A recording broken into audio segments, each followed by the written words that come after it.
hated it. Said he wanted this stuff. 100 years ago, a new theory about human nature was put forward by Sigmund Freud. He had discovered, he said, primitive sexual and aggressive forces hidden deep inside the minds of all human beings. Forces which, if not controlled, led individuals and societies to chaos and destruction. This series is about how those in power have used Freud's theories to try and control the dangerous crowd in an age of mass democracy. At the heart of the story is not just Sigmund Freud, but other members of the Freud family. When whippoorwill calls. This episode is about Freud's American nephew, Edward Bernays. Bernays is almost completely unknown today, but his influence on the 20th century was nearly as great as his uncle's. Because Bernays was the first person to take Freud's ideas about human beings and use them to manipulate the masses.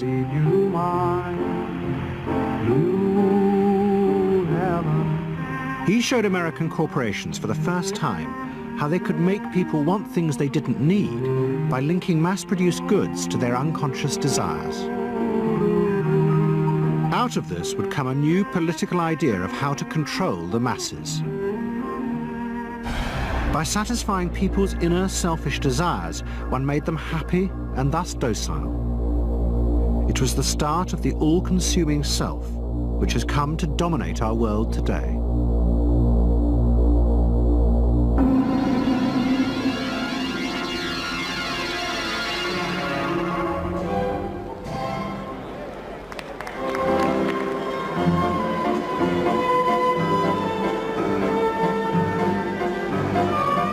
Freud's ideas about how the human mind works have now become an accepted part of society, as have psychoanalysts.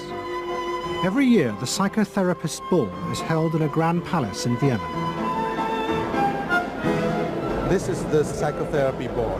Psychotherapists come, some advanced patients come, or former patients come, and many other people, friends, but also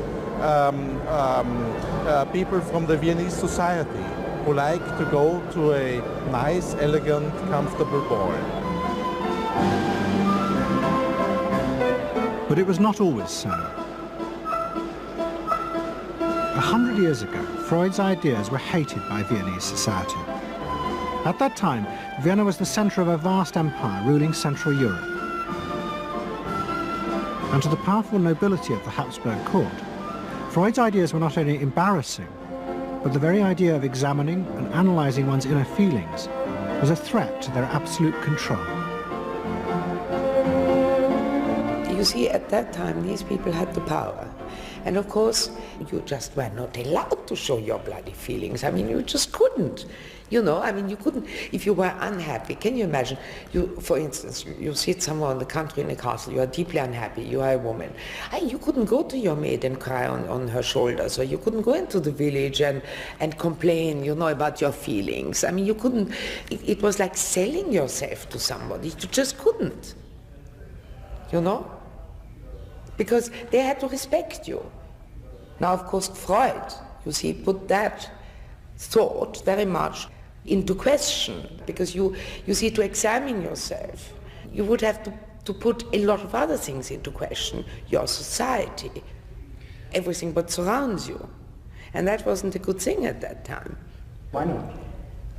Because your self-created empire, to a certain extent, would have fallen into bits much earlier already. But what frightened the rulers of the empire even more was Freud's idea that hidden inside all human beings were dangerous instinctual drives.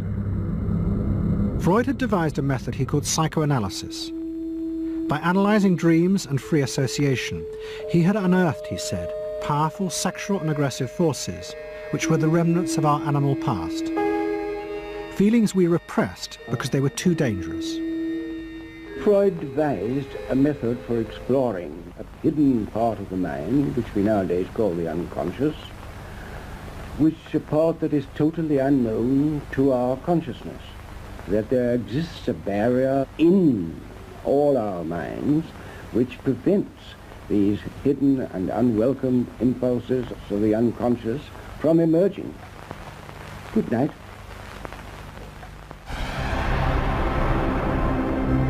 In 1914, the Austro-Hungarian Empire led Europe into war.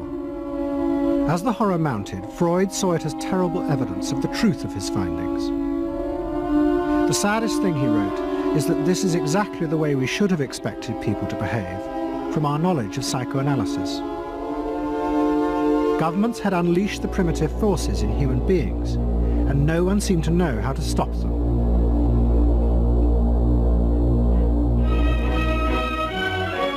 At that time, Freud's young nephew, Edward Bernays, was working as a press agent in America. His main client was the world-famous opera singer Caruso, who was touring the United States.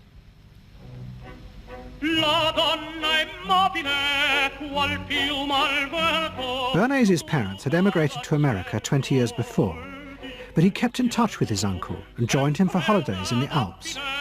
But Bernays was now about to return to Europe for a very different reason. On the night that Caruso opened in Toledo, Ohio, America announced it was entering the war against Germany and Austria. As a part of the war effort, the US government set up a Committee on Public Information, and Bernays was employed to promote America's war aims in the press. The President, Woodrow Wilson, had announced that the United States would fight not to restore the old empires, but to bring democracy to all of Europe. And Bernays proved extremely skillful in promoting this idea, both at home and abroad. And at the end of the war, he was asked to accompany the President to the Paris Peace Conference. Then, to my surprise, they asked me to go over with Woodrow Wilson to the peace conference. And at the age of 26, I was in Paris for the entire time of the peace conference that was held in the suburb of Paris, and we worked to make the world safe for democracy. That was a big slogan. Wilson's reception in Paris astounded Bernays and the other American propagandists. Their propaganda had portrayed Wilson as a liberator of the people, a man who would create a new world in which the individual would be free. They had made him a hero of the masses. And as he watched the crowd surge around Wilson, Bernays began to wonder whether it would be possible to do the same type of mass persuasion, but in peacetime. When I came back to the United States, I decided that if you could use propaganda for war, you could certainly use it for peace. And propaganda got to be a bad word because of the Germans using it. So what I did was to try to find some other words. So we found the word Council on Public Relations. Bernays returned to New York and set up as a public relations counsel in a small office off Broadway. It was the first time the term had ever been used. Since the end of the 19th century, America had become a mass industrial society, with millions clustered together in the cities. Bernays was determined to find a way to manage and alter the way these new crowds thought and felt. To do this, he turned to the writings of his uncle Sigmund. While in Paris, Bernays had sent his uncle a gift of some Havana cigars. In return, Freud had sent him a copy of his general introduction to psychoanalysis. Bernays read it, and the picture of hidden irrational forces inside human beings fascinated him. He wondered whether he might make money by manipulating the unconscious. What Eddie got from Freud was indeed this idea that there is a lot more going on in human decision-making, not only among individuals, but even more importantly among groups, than this idea that information drives behavior. And so Eddie began to formulate this idea that you had to look at things that would play to people's irrational emotions And you see, that moved Eddie immediately into a different category from other people in his field and most government officials and managers of the day who thought if you just hit people with all this factual information, they would look at that and say, oh, of course. And Eddie knew that was not the way the world worked. Bernays set out to experiment with the minds of the popular classes. His most dramatic experiment was to persuade women to smoke. At that time, there was a taboo against women smoking, and one of his early clients, George Hill, the president of the American Tobacco Corporation, asked Bernays to find a way of breaking it. He said, we're losing half of our market because men have invoked a taboo against women smoking in public. Can you do anything about that? I said, let me think about it. And then I said, have I your permission to see a psychoanalyst to find out what cigarettes mean to women? He said, what'll it cost? So I called up Dr. Brill, A.A. Brill, who was a leading psychoanalyst in New York at that time. How come you didn't call your uncle? Why didn't you call your uncle? Because he was in Vienna. A.A. Brill was one of the first psychoanalysts in America. And for a large fee, he told Bernays that cigarettes were a symbol of the penis and of male sexual power. He told Bernays that if he could find a way to connect cigarettes with the idea of challenging male power, then women would smoke, because then they would have their own penises. Every year, New York held an Easter Day parade to which thousands came, and Bernays decided to stage an event there. He persuaded a group of rich debutantes to hide cigarettes under their clothes. Then they should join the parade, and at a given signal from him, they were to light up the cigarettes dramatically. Bernays then informed the press that he had heard that a group of suffragettes were preparing to protest by lighting up what they called torches of freedom. He knew this would be an outcry, and he knew that all of the photographers would be there to capture this moment. And so he was ready with a phrase which was torches of freedom. And so here you have a symbol, women, young women, debutantes, smoking a cigarette in public with a phrase that means anybody who believes in this kind of equality pretty much has to support them in the ensuing debate about this, because torches of freedom. I mean, what's on all American coins? It's liberty. She's holding up the torch. You see, and so all of this is there together. There's emotion, there's memory, there's a rational phrase, even though it's using a lot of emotional elements. It's a phrase that works in a rational sense. All of this is together. And so the next day, this was not just in all of the New York papers, it was across the United States and around the world. And from that point forward, the sale of cigarettes to women began to rise. He had made them socially acceptable with a single symbolic act. What Bernays had created was the idea that if a woman smoked, it made her more powerful and independent, an idea that still persists today. Embrace me, my sweet embrace. It made him realize that it was possible to persuade people to behave irrationally if you link products to their emotional desires and feelings. The idea that smoking actually made women freer was completely irrational, but it made them feel more independent. It meant that irrelevant objects could become powerful emotional symbols of how you wanted to be seen by others. Eddie Bernays saw the way to sell product was not to sell it to your intellect, that you ought to buy an automobile, but that you will feel better about it if you have this automobile. I think he originated that idea, that they weren't just purchasing something, but they were engaging themselves emotionally or personally in the product or service. That it's not, you think you need a new piece of clothing, but you'll feel better with the piece of clothing. That was his contribution in a very real sense. We see it all over the place today, but I think he originated the idea of the emotional connect to a product or service. What Bernays was doing fascinated America's corporations. They had come out of the war rich and powerful, but they had a growing worry. The system of mass production had flourished during the war, and now millions of goods were pouring off production lines. What they were frightened of was the danger of overproduction, that there would come a point when people had enough goods and would simply stop buying. Up until that point, the majority of products were still sold to the masses on the basis of need. While the rich had long been used to luxury goods, for the millions of working-class Americans, most products were still advertised as necessities.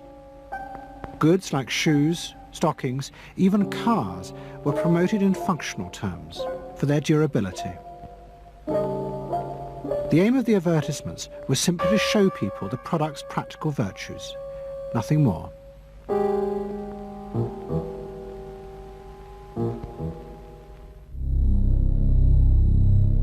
What the corporations realized they had to do was transform the way the majority of Americans thought about products. One leading Wall Street banker, Paul Mazur of Lehman Brothers, was clear about what was necessary. We must shift America, he wrote, from a needs to a desires culture. People must be trained to desire, to want new things even before the old have been entirely consumed. We must shape a new mentality in America. Man's desires must overshadow his needs. Prior to that time, there was no American consumer. There was the American worker, and there was the American owner, and they manufactured and they saved and they ate what they had to, and the people shopped for what they needed.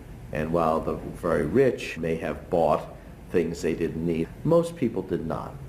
And Mazur envisioned a break with that where you would have things that you didn't actually need, but you wanted, as opposed to needed. And the man who would be at the center of changing that mentality for the corporations was Edward Bernays. Bernays really is the guy within the United States more than anybody else who sort of brings to the table psychological theory as something that is an essential part of how, from the corporate side, of how we are going to appeal to the masses effectively. And the whole sort of merchandising establishment and sales establishment is ready for Sigmund Freud. I mean, they are ready for understanding what motivates the human mind. And so that there's this real openness to Bernays' techniques being used to sell products to the masses. Beginning in the early 20s, the New York banks funded the creation of chains of department stores across America. They were to be the outlets for the mass-produced goods, and Bernays' job was to produce the new type of customer. Bernays began to create many of the techniques of mass consumer persuasion that we now live with. He was employed by William Randolph Hearst to promote his new women's magazines, and Bernays glamorized them by placing articles and advertisements that linked products made by others of his clients to famous film stars like Clara Bow, who was also his client. Bernays also began the practice of product placement in the movies, and he dressed the stars at the film's premieres with clothes and jewellery from other firms he represented. He was, he claimed, the first person to tell car companies they could sell cars as symbols of male sexuality. He employed psychologists to issue reports that said products were good for you and then pretended they were independent studies. He organised fashion shows in the department stores and paid celebrities to repeat the new and essential message: you bought things not just for need, but to express your inner sense of yourself to others. There's a psychology of dress. Have you ever thought about it? How it can express your character?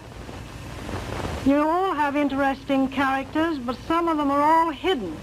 I wonder why you all want to dress always the same, with the same hats and the same coats.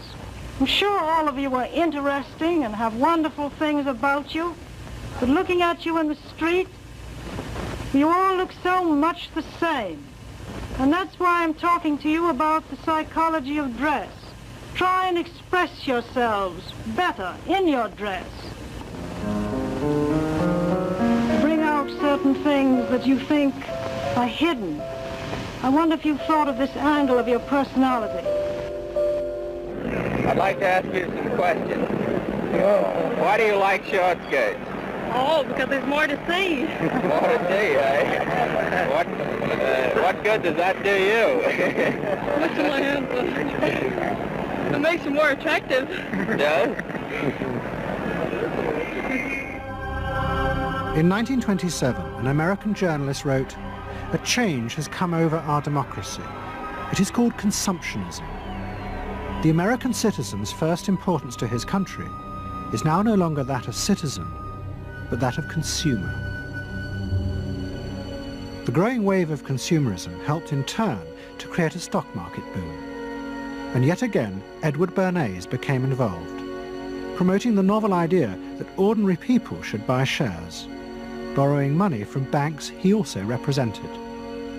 And yet again, millions followed his advice. He was uniquely knowledgeable about how people in large numbers are going to react to products and ideas and so on. But in political terms, if he were to go out, so I can't imagine that he could get 3 people to stand and listen. Wasn't particularly articulate, was a kind of funny looking, and didn't have any sense of reaching out for people one-on-one. None at all. He didn't think about people in groups of one, thought about people in groups of thousands. So I would have nothing to do with them. Hello?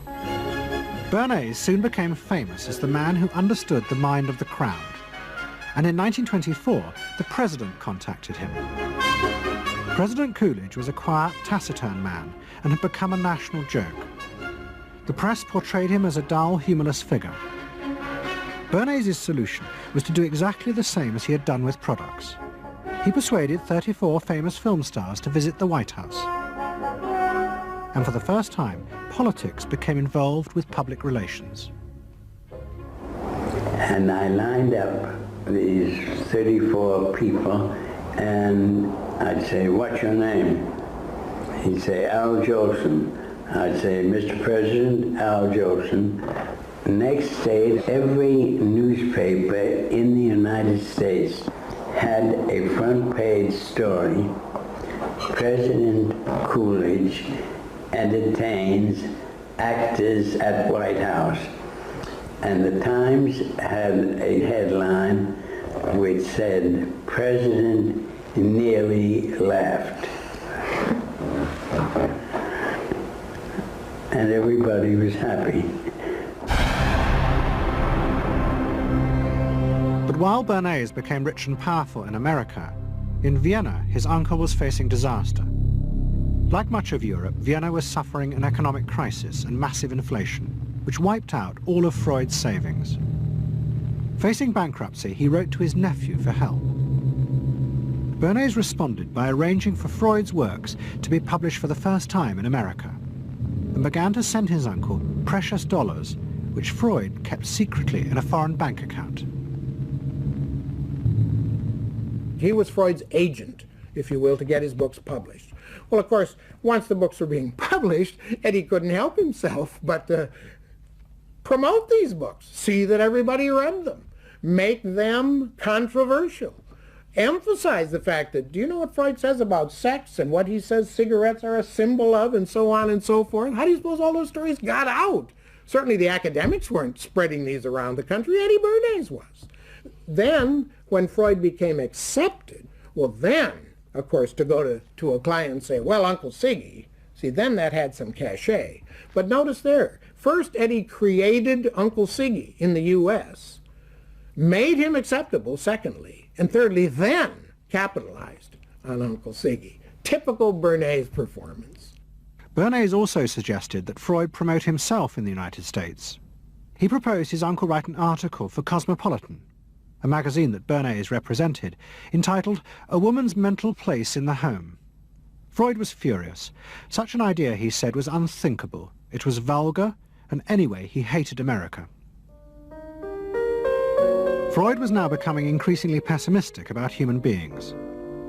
In the mid-20s, he retreated in the summers to the Alps, sometimes staying in an old hotel, the Pension Moritz in Berchtesgaden. It is now a ruin. Freud began to write about group behavior, about how easily the unconscious aggressive forces in human beings could be triggered when they were in crowds. Freud believed he had underestimated the aggressive instincts in human beings. They were far more dangerous than he had originally thought. After World War I, Freud was basically a pessimist. He felt that man is an impossible creature, a very, very sadistic and bad species, and did not believe that man can be improved. Man is a ferocious animal, the most ferocious animal that exists. They enjoy torturing and killing, and he didn't like man. The publication of Freud's works in America had an extraordinary effect on journalists and intellectuals in the 1920s. What fascinated and frightened them was the picture Freud painted of submerged, dangerous forces lurking just under the surface of modern society. Forces that could erupt easily to produce the frenzied mob which had the power to destroy even governments. It was this they believed had happened in Russia. To many, this meant that one of the guiding principles of mass democracy was wrong. The belief that human beings could be trusted to make decisions on a rational basis.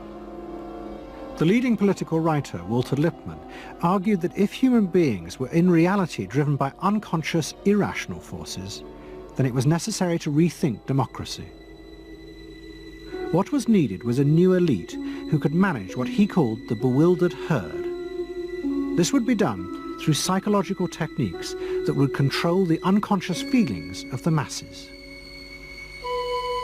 So here you have Walter Lippmann, probably the most influential political thinker in the United States, who is essentially saying that the basic mechanism of the mass mind is unreason, is irrationality, is animality. He believes that the mob in the street, which is how he sees ordinary people, are people who are driven not by their minds but by their spinal cords.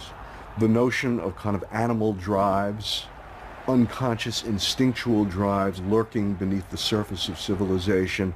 And so they started looking towards psychological science as a way of understanding the mechanisms by which the popular mind works, specifically with the goal of figuring out how to understand how to apply those mechanisms to strategies for social control. Edward Bernays was fascinated by Lippmann's arguments and also saw a way to promote himself by using them. In the 1920s, he began to write a series of books which argued that he had developed the very techniques Lippmann was calling for. By stimulating people's inner desires and then sating them with consumer products, he was creating a new way to manage the irrational force of the masses. He called it the engineering of consent. Democracy, to my father, was a wonderful concept, but I don't think he felt that all those publics out there had reliable judgment, and that they very easily might vote for the wrong man or want the wrong thing, so that they had to be guided from above. It's enlightened despotism in a sense. You appeal to their desires and their unrecognized longings, that sort of thing. That you can tap into their deepest desires or their deepest fears and use that to your own purposes. And then, in 1928, a president came to power who agreed with Bernays. President Hoover was the first politician to articulate the idea that consumerism had become the central motor of American life.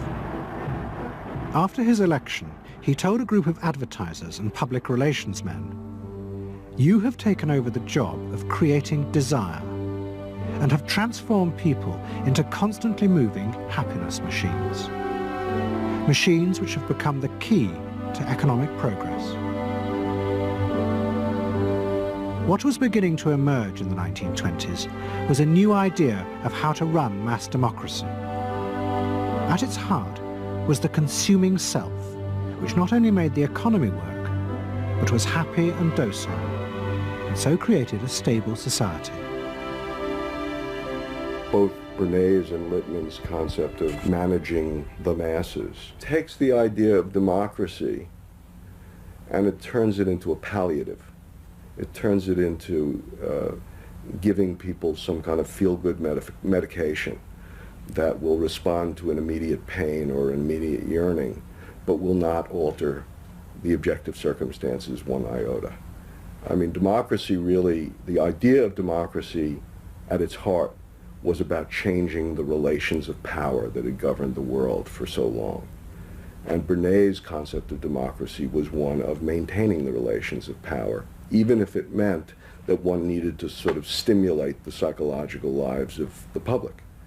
And in fact, in his mind, that was what was necessary. That if you can keep stimulating the irrational self, then leadership can basically go on doing what it wants to do. Bernays now became one of the central figures in a business elite that dominated American society and politics in the 1920s. He also became extremely rich and lived in a suite of rooms in one of New York's most expensive hotels, where he gave frequent parties. Oh my goodness, he had a home in the corner suite of the Sherry Netherland Hotel. And here's this wonderful suite with all these windows looking out on Central Park and across at the plaza and on the square. And he would use this place to hold a soiree. The mayor would come, all the media leaders would come, the political leaders, the business leaders, the people in the arts. I mean, it was a who's who. People wanted to know Eddie Bernays because, you know, he himself became a sort of a famous man, a sort of a magician who could make these things happen. He knows everybody. He knows the mayor and he knows the senator, and he calls politicians on the telephone as if he did get literally a high or a bang out of doing what he did. And that's fine, but it can be a little hard on the people around you, especially when you make other people feel stupid.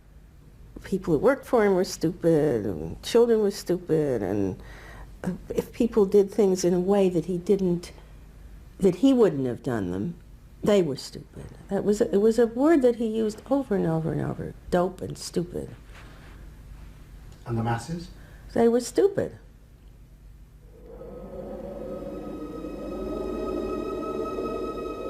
But Bernays' power was about to be destroyed dramatically, and by a type of human irrationality he could do nothing to control. At the end of October 1929, Bernays organised a huge national event to celebrate the 50th anniversary of the invention of the light bulb. President Hoover, the leaders of major corporations, and bankers like John D. Rockefeller were all summoned by Bernays to celebrate the power of American business.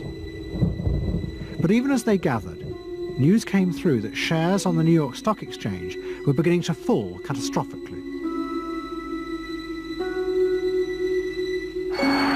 Throughout the 1920s, speculators had borrowed billions of dollars. The banks had promoted the idea that this was a new era where market crashes were a thing of the past. But they were wrong. What was about to happen was the biggest stock market crash in history. Investors had panicked and begun to sell in a blind, relentless fury that no reassurance by bankers or politicians could halt. And on the 29th of October 1929, the market collapsed.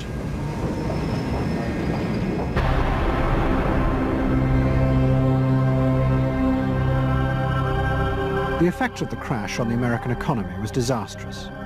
Faced with recession and unemployment, millions of American workers stopped buying goods they didn't need. The consumer boom that Bernays had done so much to engineer disappeared, and he and the profession of public relations fell from favour.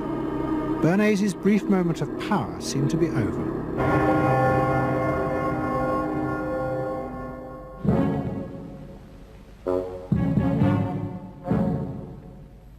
The effect of the Wall Street crash on Europe was also catastrophic.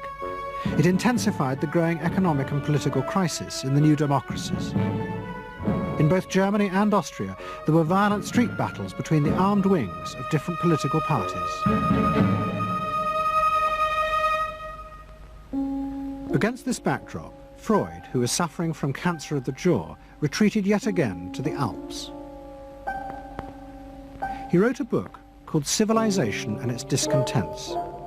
It was a powerful attack on the idea that civilization was an expression of human progress. Instead, Freud argued, civilization had actually been constructed to control the dangerous animal forces inside human beings. What was implicit in Freud's argument was that the ideal of individual freedom, which was at the heart of democracy, was impossible.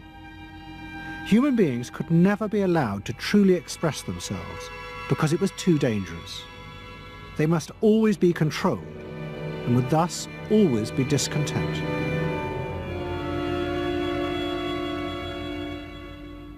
Man doesn't want to be civilized, and he is, civilization brings discontent, but it's necessary to survive. Otherwise he couldn't survive. So he must be discontent, because this would be the only way to keep him within limits. But what did Freud think about the idea of the equality of man? He didn't believe in it. We had 32 parties, and Hitler said, before those parties don't vanish, there is no Germany. That's true. You can't have 32 parties, and so they felt this one person will put an end to this comedy. Freud was not alone in his pessimism. Politicians like Adolf Hitler emerged from a growing despair in the 1920s about democracy. The Nazis were convinced that democracy was dangerous because it unleashed a selfish individualism, but didn't have the means to control it. Hitler's party, the National Socialists, stood in elections, promising in their propaganda that they would abandon democracy because of the chaos and unemployment it led to. Die Parteien versprachen den Himmel auf Erden.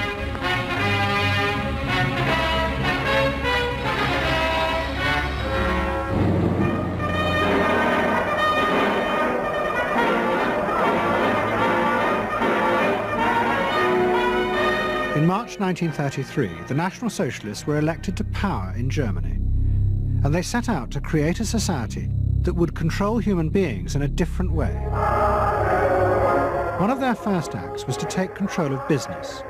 The planning of production would in future be done by the state. The free market was too unstable, as the crash in America had proved. Workers' leisure time was also planned by the state through a new organization called Strength Through Joy. One of its mottos was service, not self.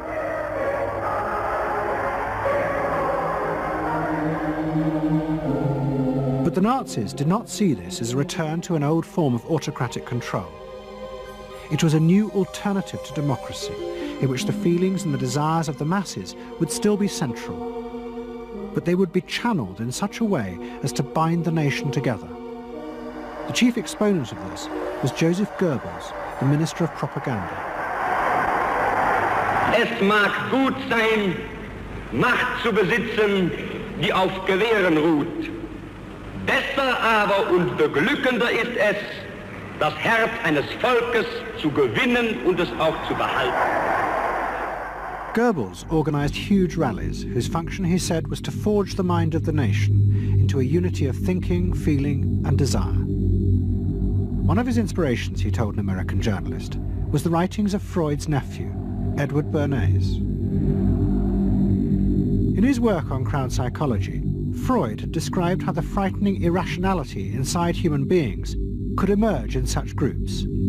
The deep, what he called libidinal forces of desire, are given up to the leader, while the aggressive instincts are unleashed on those outside the group. Freud wrote this as a warning. But the Nazis were deliberately encouraging these forces because they believed they could master and control them. Well, Freud was saying that masses are bound by libidinal forces. They love each other and delegate their ideas and their feelings to the chap on top. What are libidinal forces? What are libidinal forces? Well, forces of love. Not hate? No. Hate is delegated to the others outside.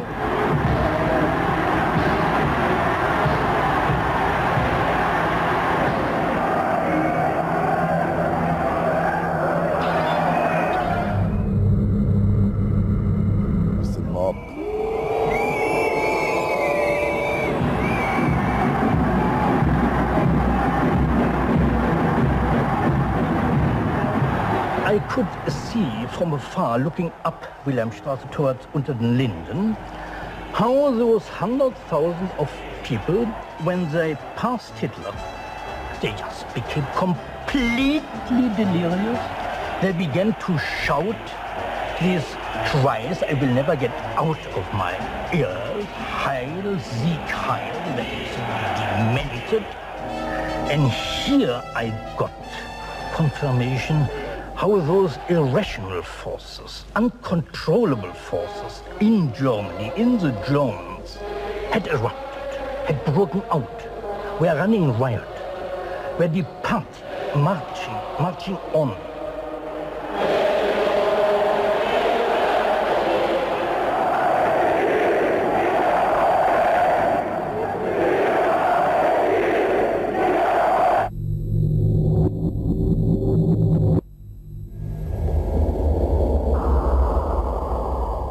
And in America too, democracy was under threat from the force of the angry mob.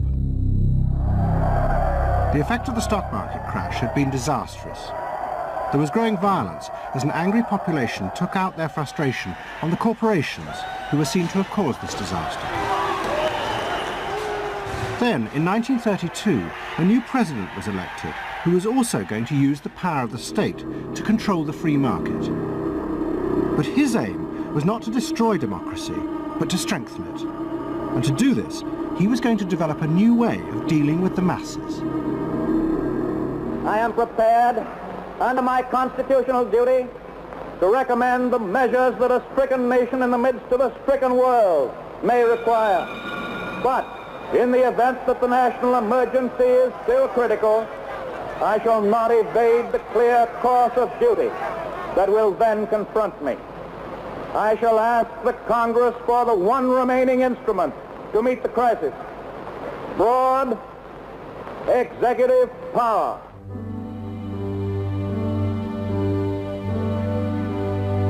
It was the start of what would become known as the New Deal.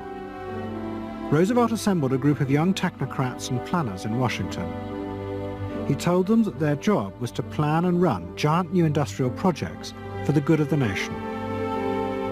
Roosevelt was convinced that the stock market crash had shown that laissez-faire capitalism could no longer run modern industrial economies. It had become the job of government. Big business was horrified, but the New Deal attracted the admiration of the Nazis, especially Joseph Goebbels.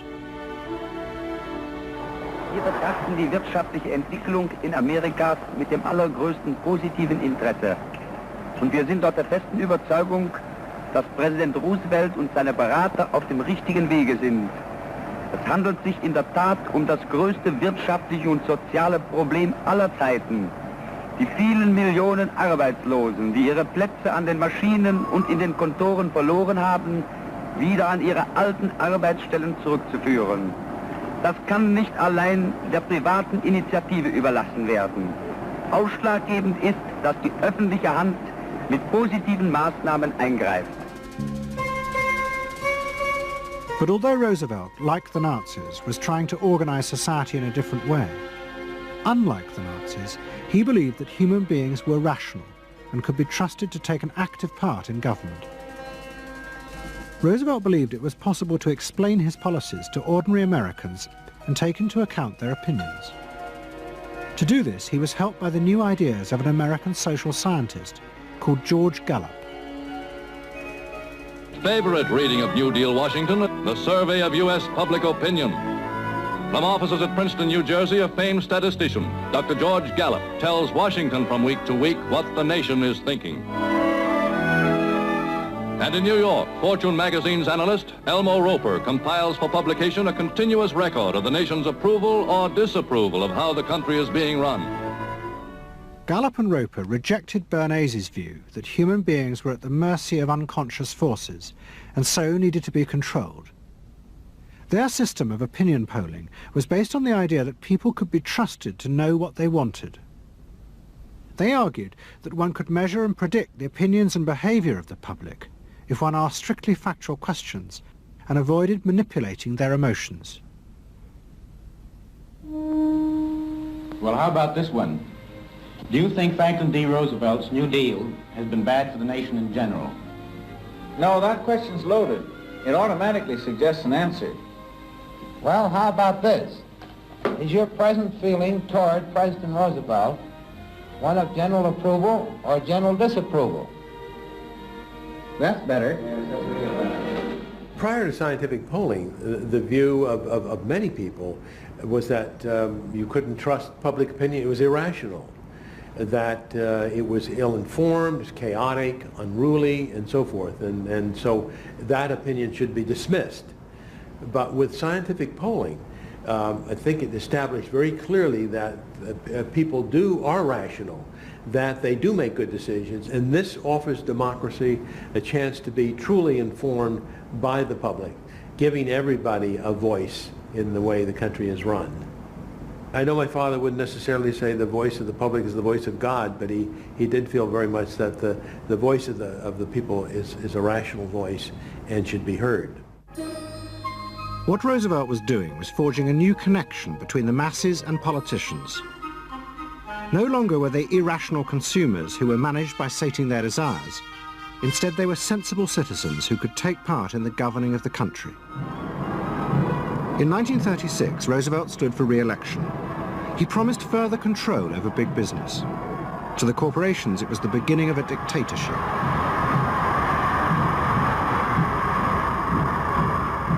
Roosevelt interferes with private enterprise and is running the country into debt for generations to come. The way to get recovery is to let business alone. But Roosevelt was triumphantly re-elected. It looks, my friends, like a real landslide this time. So please let me thank you again and tell you that I hope to see you all very soon and bid you an affectionate good night. Faced with this, business now decided to fight back, to regain power in America. At the heart of the battle would be Edward Bernays and the profession he had invented, public relations. Following that election, business people start to get together and start to carry on discussions, primarily in private, and they start talking to each other about the need to sort of carry on ideological warfare against the New Deal and to sort of reassert the sort of connectedness between the idea of democracy on the one hand and the idea of privately owned business on the other. And so, under the umbrella of an organization which still exists, which is called the National Association of Manufacturers, and whose membership included all of the major corporations of the United States, a campaign is launched explicitly designed to create emotional attachments between the public and big business. It's Bernays' techniques being used on a grand scale. I mean, totally.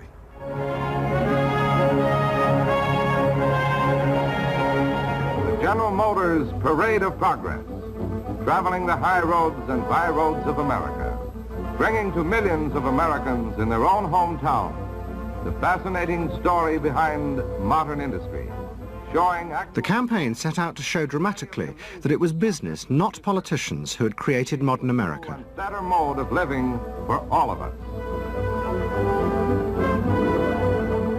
Bernays was an advisor to General Motors, but he was no longer alone.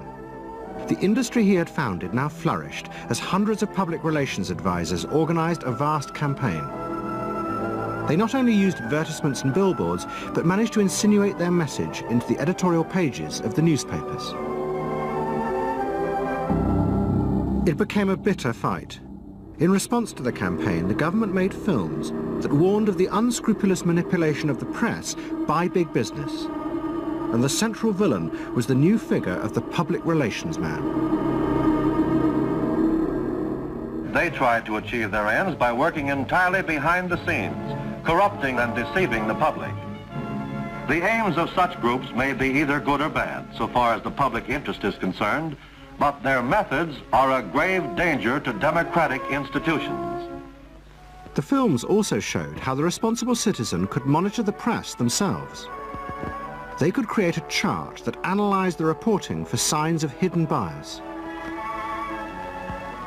But such earnest instruction was to be no match for the powerful imagination of Edward Bernays. He was about to help create a vision of the utopia that free market capitalism would build in America if it was unleashed.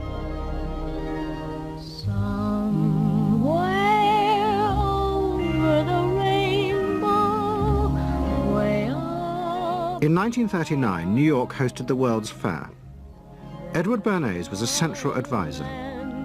He insisted that the theme be the link between democracy and American business.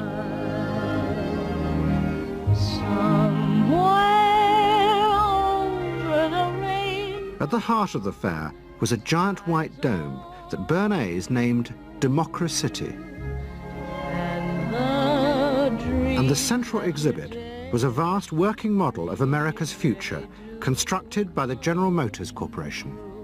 To my father, the World's Fair was an opportunity to keep the status quo, that is, capitalism, in a democracy. Democracy and capitalism, that marriage, right, linking, just like that. He did that by manipulating people and getting them to think that you couldn't have real democracy in anything but a capitalist society, which was capable of doing anything, of creating these wonderful highways, of making, moving pictures inside everybody's house, of telephones that didn't need cords, of sleek roadsters. I mean, it was consumerist, but at the same time, you inferred that in a funny way, democracy and capitalism went together.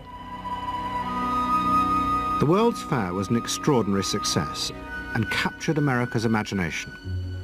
The vision it portrayed was of a new form of democracy, in which business responded to people's innermost desires in a way politicians could never do. But it was a form of democracy that depended on treating people not as active citizens as Roosevelt did, but as passive consumers. Because this, Bernays believed, was the key to control in a mass democracy. It's not that the people are in charge, but that the people's desires are in charge. The people are not in charge. The people exercise no decision-making power within this environment. So democracy is reduced from something which assumes an active citizenry to the idea of the public as passive consumers. Driven primarily by instinctual or unconscious desires, and that if you can in fact trigger those needs and desires, you can get what you want from them. But this struggle between the two views of human beings as to whether they were rational or irrational was about to be dramatically affected by events in Europe. Events that would also change the fortunes of the Freud family. In March 1938, the Nazis annexed Austria. It was called the Anschluss. Hitler arrived in Vienna to an extraordinary outpouring of mass adulation. But even as he drove through the city, behind the scenes, the Nazis were systematically whipping up and unleashing the hatred of the crowd against the enemies of the new Greater Germany.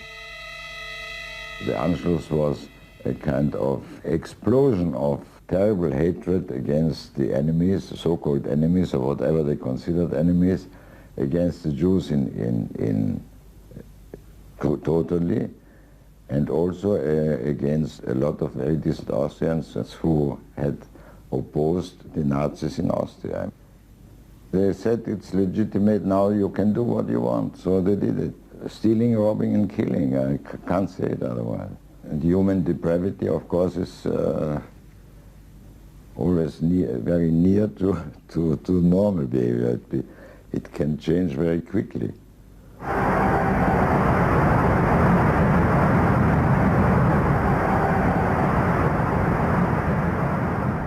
As the violence and assassinations raged in Vienna, Freud decided he had to leave. His aim was to go to Britain, but he knew that Britain, like many countries, was refusing entry to most Jewish refugees. But help came from the leading psychoanalyst in Britain, Ernest Jones. He was in the same ice skating club as the Home Secretary, Sir Samuel Hoare, and Jones persuaded Hoare to issue Freud a British work permit. And in May 1938, Freud, his daughter Anna, and other members of his family set off for London.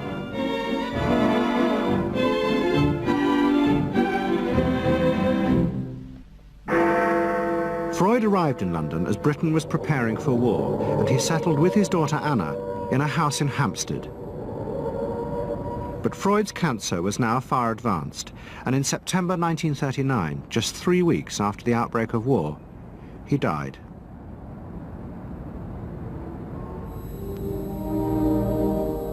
The Second World War would utterly transform the way governments saw democracy and the people they governed. Next week's programme will show how the American government, as a result of the war, became convinced there were savage, dangerous forces hidden inside all human beings, forces that needed to be controlled. The terrible evidence from the death camps seemed to show what happened when these forces were unleashed.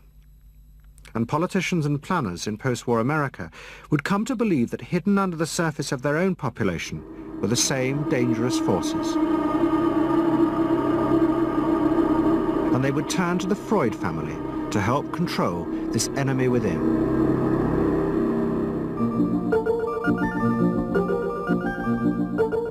And ever adaptable, Edward Bernays would work not just for the American government, but the CIA. And Sigmund Freud's daughter Anna would also become powerful in the United States, because she believed that people could be taught to control the irrational forces within them. Out of this would come vast government programs to manage the inner psychological life of the masses.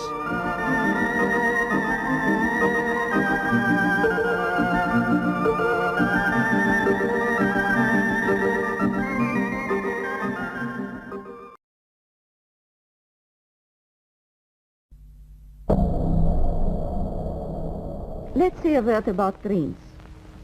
We all have thoughts which we never knew we had. They are too uncomfortable, too incompatible with our adult self to be remembered. Yet they are often disturbing, rumbling under the surface like lava in a volcano. The dream is the royal road to these thoughts, the royal road to the unconscious. This is the story of how Sigmund Freud's ideas about the unconscious mind were used by those in power in post-war America to try and control the masses. Politicians and planners came to believe that Freud was right to suggest that hidden deep within all human beings were dangerous and irrational desires and fears. They were convinced that it was the unleashing of these instincts that had led to the barbarism of Nazi Germany. To stop it ever happening again, they set out to find ways to control this hidden enemy within the human mind.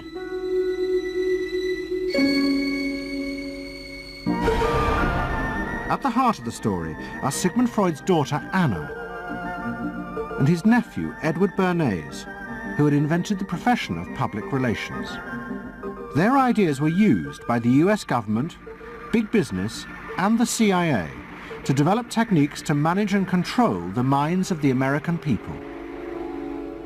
Those in power believed that the only way to make democracy work and create a stable society was to repress the savage barbarism that lurked just under the surface of normal American life.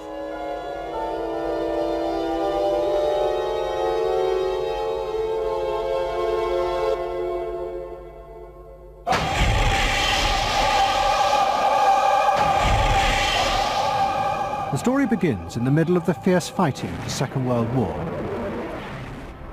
As the fighting intensified, the American army was faced by an extraordinary number of mental breakdowns among its troops. 49% of all soldiers evacuated from combat were sent back because they suffered from mental problems. In desperation, the army turned to the new ideas of psychoanalysis. They made a film record of the experiment using hidden cameras. It says here on your record that you had headaches and that you had crying spells. Yes, sir. I believe in your profession is called nostalgia. In other words, homesickness. Yes, sir. It was induced when, shortly before the war, I received a picture of my sweetheart. Yes.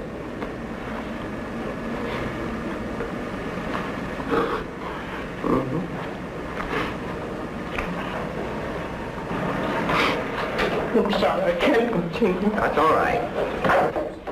It was the first time that anyone had paid such attention to the feelings and anxieties of ordinary people.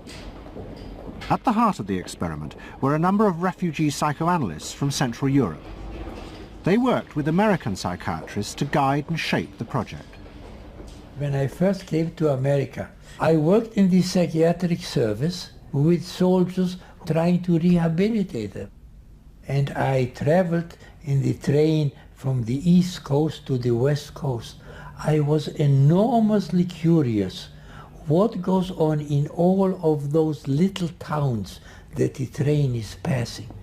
After my years in the army, I knew exactly what everybody was doing in the little towns, because I saw so many people who came from there, and I understood their aspirations, their disappointments, and so forth. So it was as if somebody invited me to a privileged tour into the inner soul of America. I'm not doing this deliberately, so please believe me. I do believe you. A display of emotion is sometimes very helpful. I hope so, sir. Sure, it gets it off the chest. Well, sir, to be perfectly honest with you, I'm very much in love with my sweetheart. She has been the one person that gave me a sense of importance, in that through her cooperation with me, we were able to surmount so many obstacles. Take it easy now, just talk to... The psychoanalysts used techniques developed by Freud to take the men back into their past. They became convinced that the breakdowns were not the direct result of fighting. The stress of combat had merely triggered old childhood memories. These were memories of the men's own violent feelings and desires, which they had repressed because they were too frightening. Think deeply. Let's go back. When was it you... To the psychoanalysts, it was overwhelming proof of Freud's theory that underneath human beings were driven by primitive, irrational forces. You want that? World War II was a major shattering experience because I discovered the enormous role of the irrational in the lives of most people. Yeah, that I can say, that I learned that the ratio between the irrational and the rational in America is very much in favor of the irrational. That there is much greater unhappiness, much more suffering, much more. A sadder country than one would imagine it from the advertisements that you get. A much more problematic country. Victory in the Second World War was celebrated as a triumph of democracy. But in private, many policymakers were worried about the implications of the analysis of the soldiers. It seemed to show that underneath every American were irrational, violent drives.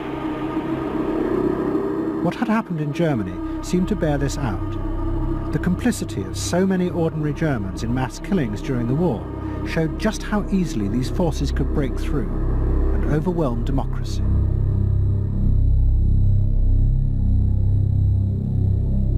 Planners and policymakers had been convinced by their experiences during World War II that human beings could act very irrationally because of this sort of teeming and raw and unpredictable emotionality, the kind of chaos that lived at the base of human personality could, in fact, infect the society, social institutions, to such a point that the society itself would become sick.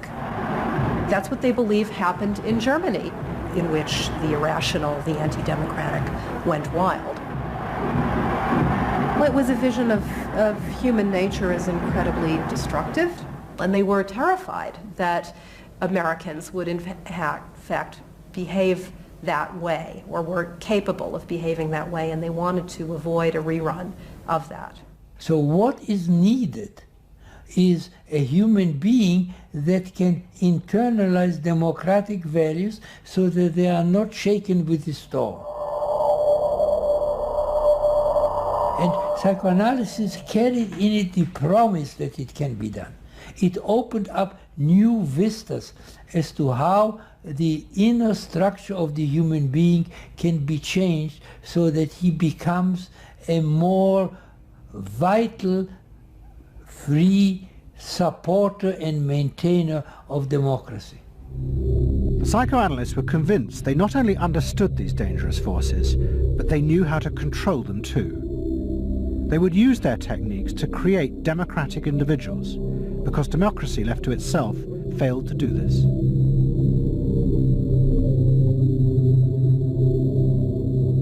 The source of this idea was not only Sigmund Freud, but his youngest daughter, Anna. She had fled with her father to London before the outbreak of war, and after he died, Anna Freud became the acknowledged leader of the world psychoanalytic movement. She saw her job as to fulfill her father's dream of making his ideas accepted throughout the world. At the center of the Freud movement stood Tante Anna, because she managed to work herself into that position. She was recognized as that, and not just because she was the daughter. She worked on that. She was rather forbidding. She was not, to me, a warm person, not an aunt you could kiss or put your arms around. Not at all. And her whole life rotated around the spreading of psychoanalysis. Freud himself had seen the role of psychoanalysis as allowing people to understand their unconscious drives. But Anna Freud believed it was possible to teach individuals how to control these inner forces. She had come to believe this through analysing children, above all the children of her close friend, Dorothy Burlingham. Dorothy Burlingham was an American millionairess who in the 1920s fled a failed marriage and brought her children to Anna Freud in Vienna. They were suffering terrible anxieties and aggression, but Anna Freud was convinced she could free them from this by changing the world around them. She thought that she could come in and into their environment, essentially, because they were children, you see. They didn't have independent lives of their own. She could go talk to the parents or the mother. She could go to the schools. She could influence their real world, the actual external world, to change their lives and to help them. And to change them as people?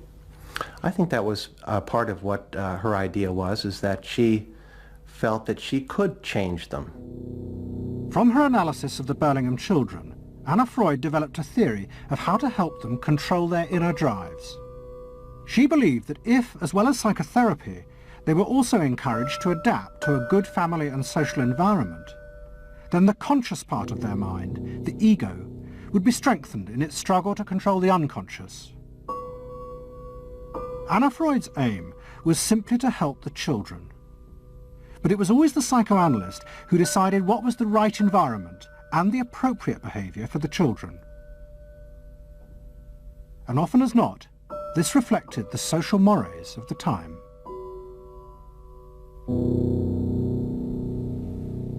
In my father's case, they were concerned that he would be a homosexual. And so a lot of their efforts went into preventing or trying to stop my father from becoming a homosexual. Whether or not he would have or did, or, you know, it's unknown to me. Why did they want to stop him? Because they felt it was abnormal. It wasn't a normal way to develop. They wanted to have him develop along lines that society recognized to be normal, because if they didn't, then you're going to be under the control of forces that you don't understand, that you're not even aware of. The analysis seemed to be a great success, and in the 30s the Burlingham children had returned to America. They settled down to happy married lives in the suburbs. What they didn't realize was that their experience was about to become a template for a giant social experiment to control the inner mental life of the American population. In 1946, President Truman signed the National Mental Health Act. It had been born directly out of the wartime discoveries by psychoanalysts that millions of Americans who had been drafted suffered hidden anxieties and fears. The aim of the Act was to deal with this invisible threat to society. Shocked by the appalling percentage of the emotionally unstable revealed by the World War II draft figures, Congress in 1946 passed the National Mental Health Act, which recognized for the first time that mental illness was a national problem. Keenly aware of the tremendous problems ahead is Dr. Robert H. Felix, director of the vast new project. A primary objective of the National Mental Health Program is to increase our fund of scientific knowledge about mental health and about mental illness. We're not doing this. Why? Because there are all too few skilled mental health workers. Two of the principal architects of the Act were the Menninger brothers, Carl and Will. Will had run the wartime psychotherapy experiments, and now he and his brother began to train hundreds of new psychiatrists. The Menningers were convinced that it would be possible to apply Anna Freud's ideas on a wide scale, and to adults as well as children. The psychiatrist's job would be to teach ordinary Americans how to control their unconscious drives. Psychoanalysis could be used to make a better society. They said psychoanalytic thinking could make for the betterment of society, because you could change the way the mind functioned. And you could take the ways in which people did hurtful things to themselves and others and alter them by enlarging their understanding. And this was the vision psychoanalysis brought. That you could really change people? That you could really change people. And you could change them almost in limitless ways. In the late 40s, a vast project began in America to apply the ideas of psychoanalysis to the masses. Psychological guidance centers were set up in hundreds of towns. They were staffed by psychiatrists who believed it was their job to control the hidden forces inside the minds of millions of ordinary Americans. Yes, I need something done. I need some help. Did you have any particular teachers that you liked, any sort? I liked all my teachers except one, I remember. Well, what was the trouble with this one? I don't know, she just scared me most of the time. Holler at me and I'd run outside and vomit. I hate my brother. Loathe him. Despise him. At the same time, thousands of counselors were trained to apply psychoanalysis to marriage guidance. And social workers were sent out to visit people's homes and advise on the psychological structure of family life. Behind all this was the fundamental idea of Anna Freud's, that if people were encouraged to conform to the accepted patterns of family and social life, then their ego would be strengthened. They would be able to control the dangerous forces within them. When your emotions control your actions, it affects not only yourself, but the people around you. And if this sort of flare-up is repeated often, it might lead to a permanently warped personality. You can control the fire of your emotions so that your personality becomes more pleasant. So we expect that someone who's been through that experience to be much more insightful, much more understanding, and a much better regulated person. And what happens to the doctor? And regulation includes being able to let go, as it were, to enjoy a football game or a soccer game.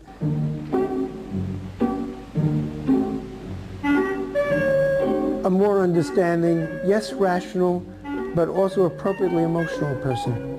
The regulatory aspects of the human mind would really be in charge. Instead of being overwhelmed by our passions and by our darker impulses. That one would be master or mistress of one's own passions. They just felt that the road to happiness was in adapting to the external world in which they lived. That people could be uncrippled from their own neurotic conflicts and impulses, that they would not engage in self-destructive behavior, that they would in fact adapt to the reality about them. They never questioned the reality.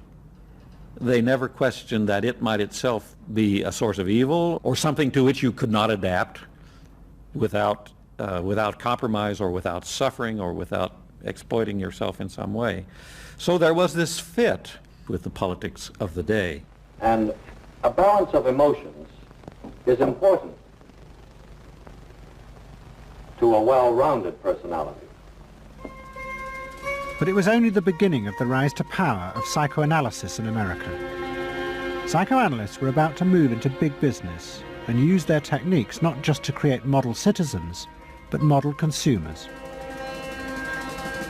Last week's episode showed how Freud's American nephew, Edward Bernays, had been the first to convince American corporations that they could sell products by connecting them with people's unconscious feelings.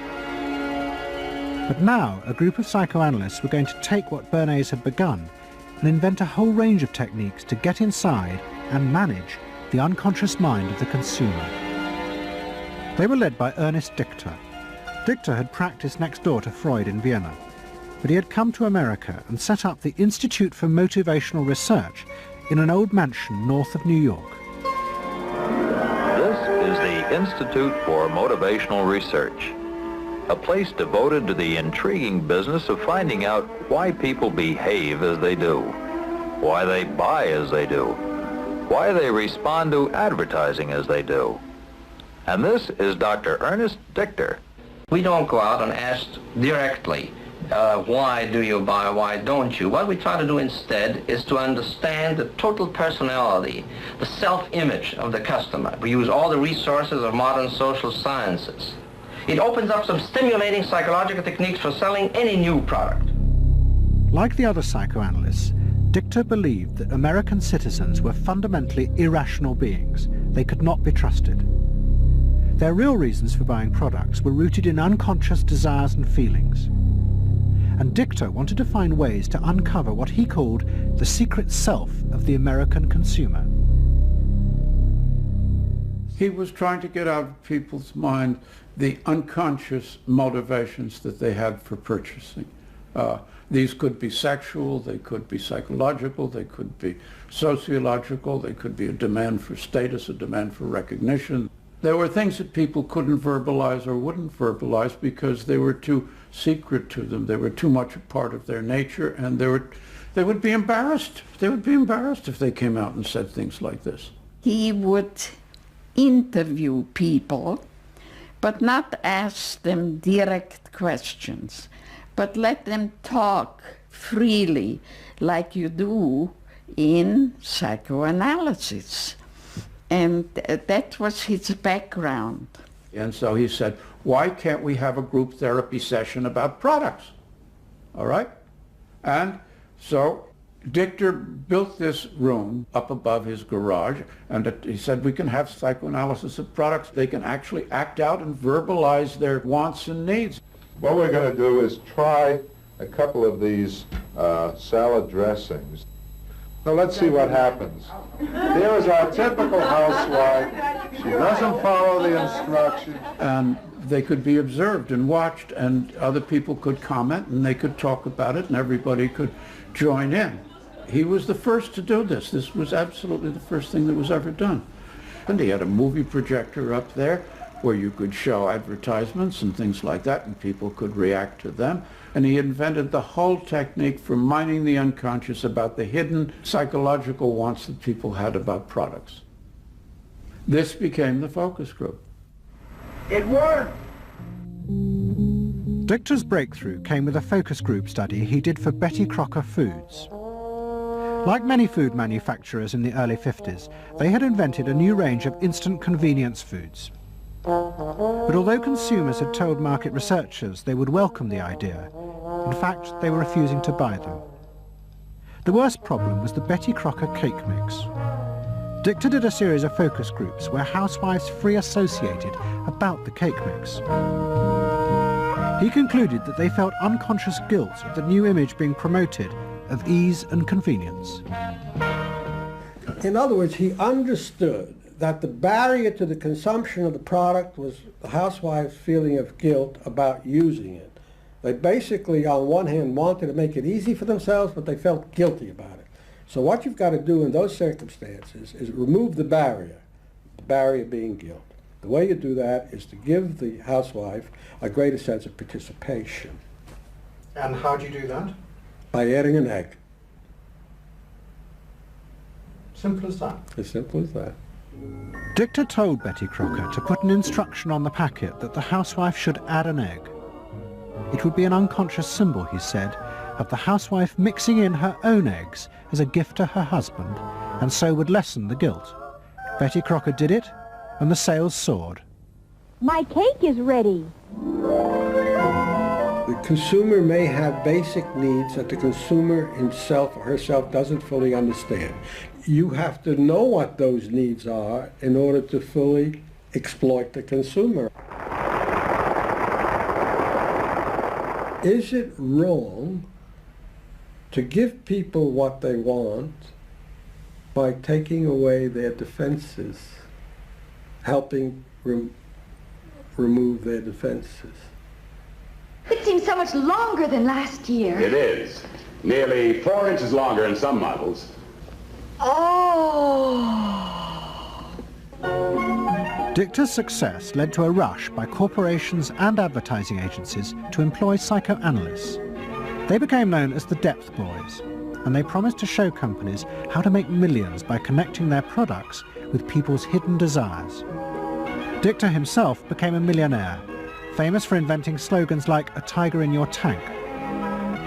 Even the marketing of the Barbie doll came from a children's focus group. And so it goes.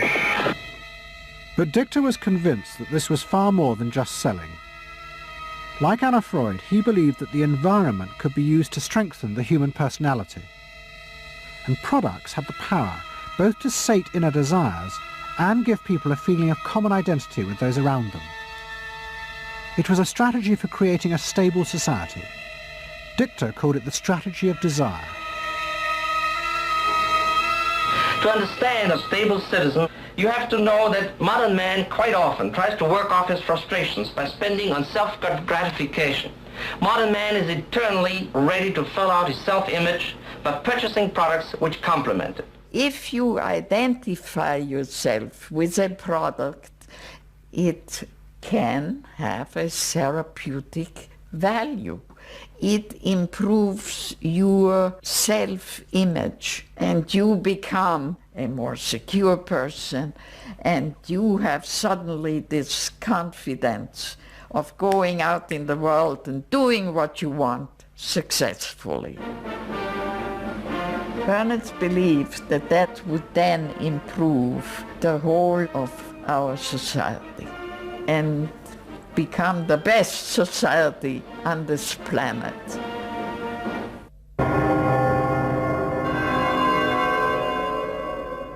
By the early 50s, the ideas of psychoanalysis had penetrated deep into American life. The psychoanalysts themselves became rich and powerful. Many had consulting rooms overlooking Central Park in New York.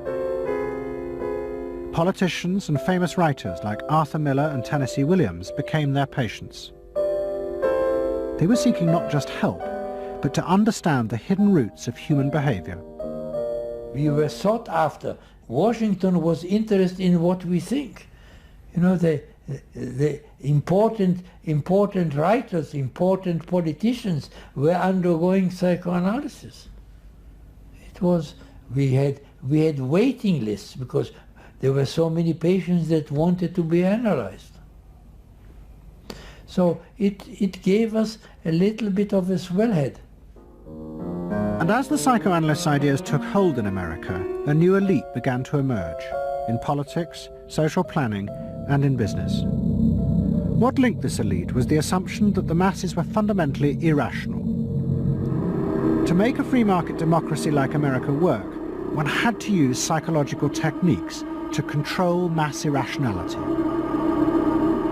They actually believed that this elite was necessary because individual citizens were not capable, if left alone, of being democratic citizens. The elite was necessary in order to create the conditions that would produce individuals capable of behaving as a good consumer and also behaving as a democratic citizen. They didn't see their activities as anti-democratic, as undermining the capacity of individual citizens for democracy. Quite the opposite.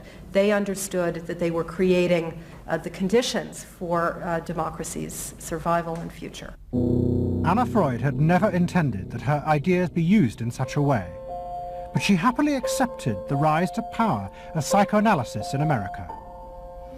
She remained in England, living with Dorothy Burlingham. On the surface, it was an idyllic life. She and Dorothy had bought a weekend cottage on the Suffolk coast. And in the summers, Dorothy's children came from America to visit with the grandchildren. But underneath, things were going badly wrong. Both Bob and Mabby Burlingham, who Anna Freud had analysed in the 1930s, had suffered personal breakdowns, and their marriages were collapsing.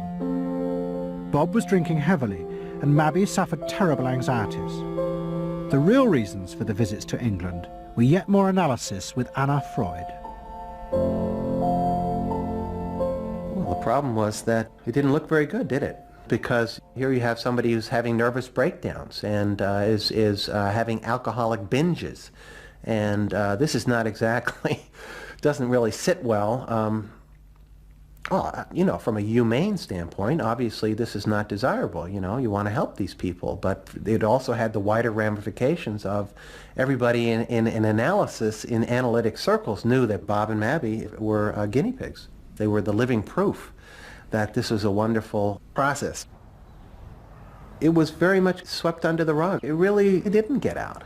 I mean, these people had such, their power and influence was such that, you know, you were very careful. Anna Freud was a very powerful person, and you were the grandchildren, and she knew a great deal more than you did about what went on in your parents' lives and so forth. It was not something you were going to tangle with, and you were a product of the whole situation. But at the same time, we all knew that something was really out of whack. As she grew older, she became more and more important, didn't she? Politically and scientifically, but she didn't know when to stop. She was a bit too righteous. What she did was always the thing, and she would never, to my knowledge, acknowledge that she could make a mistake or be wrong. That is my feeling. But the power and influence of the Freud family in America was about to grow even more. Politicians were about to turn to Anna Freud's cousin, Edward Bernays, for help in a time of crisis. He was going to manipulate the inner feelings and fears of the masses to help America's politicians fight the Cold War. I don't mean to say, and no one can say to you, that there are no dangers. Of course there are risks if we are not vigilant. But we do not have to be hysterical. In 1953, the Soviet Union exploded its first hydrogen bomb, and the fear of nuclear war and communism gripped the United States. Those in power became concerned about how to reassure the population. Committees were set up and public information films made, appealing for calm in the face of new threats, like nuclear fallout. It's the fallacy of devoting 85% of one's worrying capacity to to an agent that constitutes only about 15% of an atomic bomb's destroying potential. At this point, Edward Bernays was living in New York.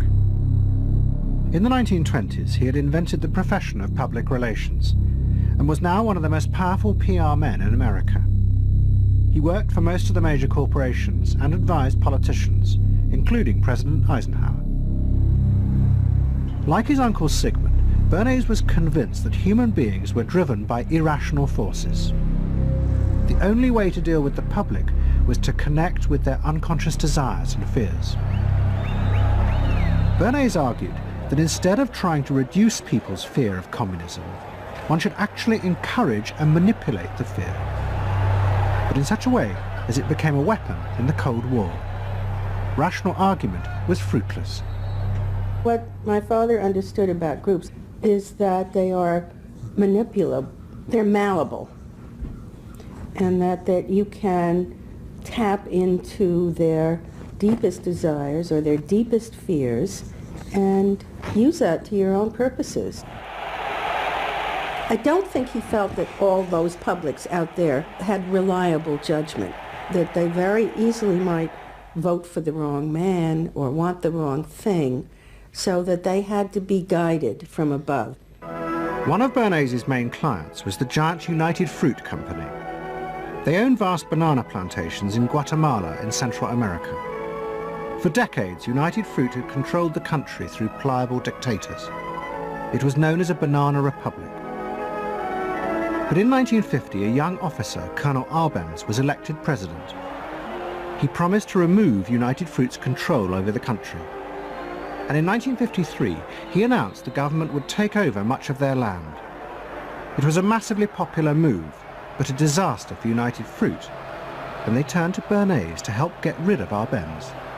United Fruit brings in Bernays, and he basically understood that what United Fruit Company had to do was change this from being a popularly elected government that was doing some things that were good for the people there into this being very close to the American shore, a threat to American democracy, that it being at a time in the Cold War when Americans responded to issues of the Red Scare and what communism might do, he was trying to transform this and brilliantly did transform it into an issue of a communist threat very close to our shores, taking United Fruit again as a commercial client out of the picture and making it look like a question of American democracy, American values being threatened.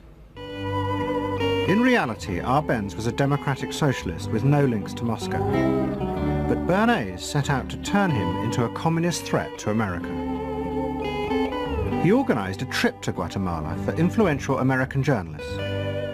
Few of them knew anything about the country or its politics. Bernays arranged for them to be entertained and to meet selected Guatemalan politicians who told them that Arbenz was a communist controlled by Moscow. During the trip, there was also a violent anti-American demonstration in the capital. Many of those who worked for United Fruit were convinced it had been organized by Bernays himself.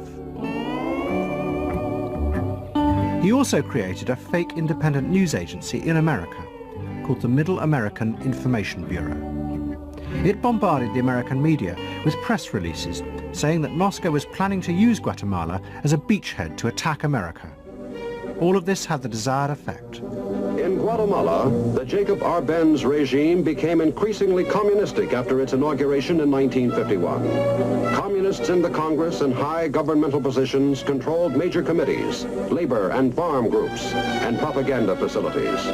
They agitated and led in demonstrations against neighboring countries and the United States.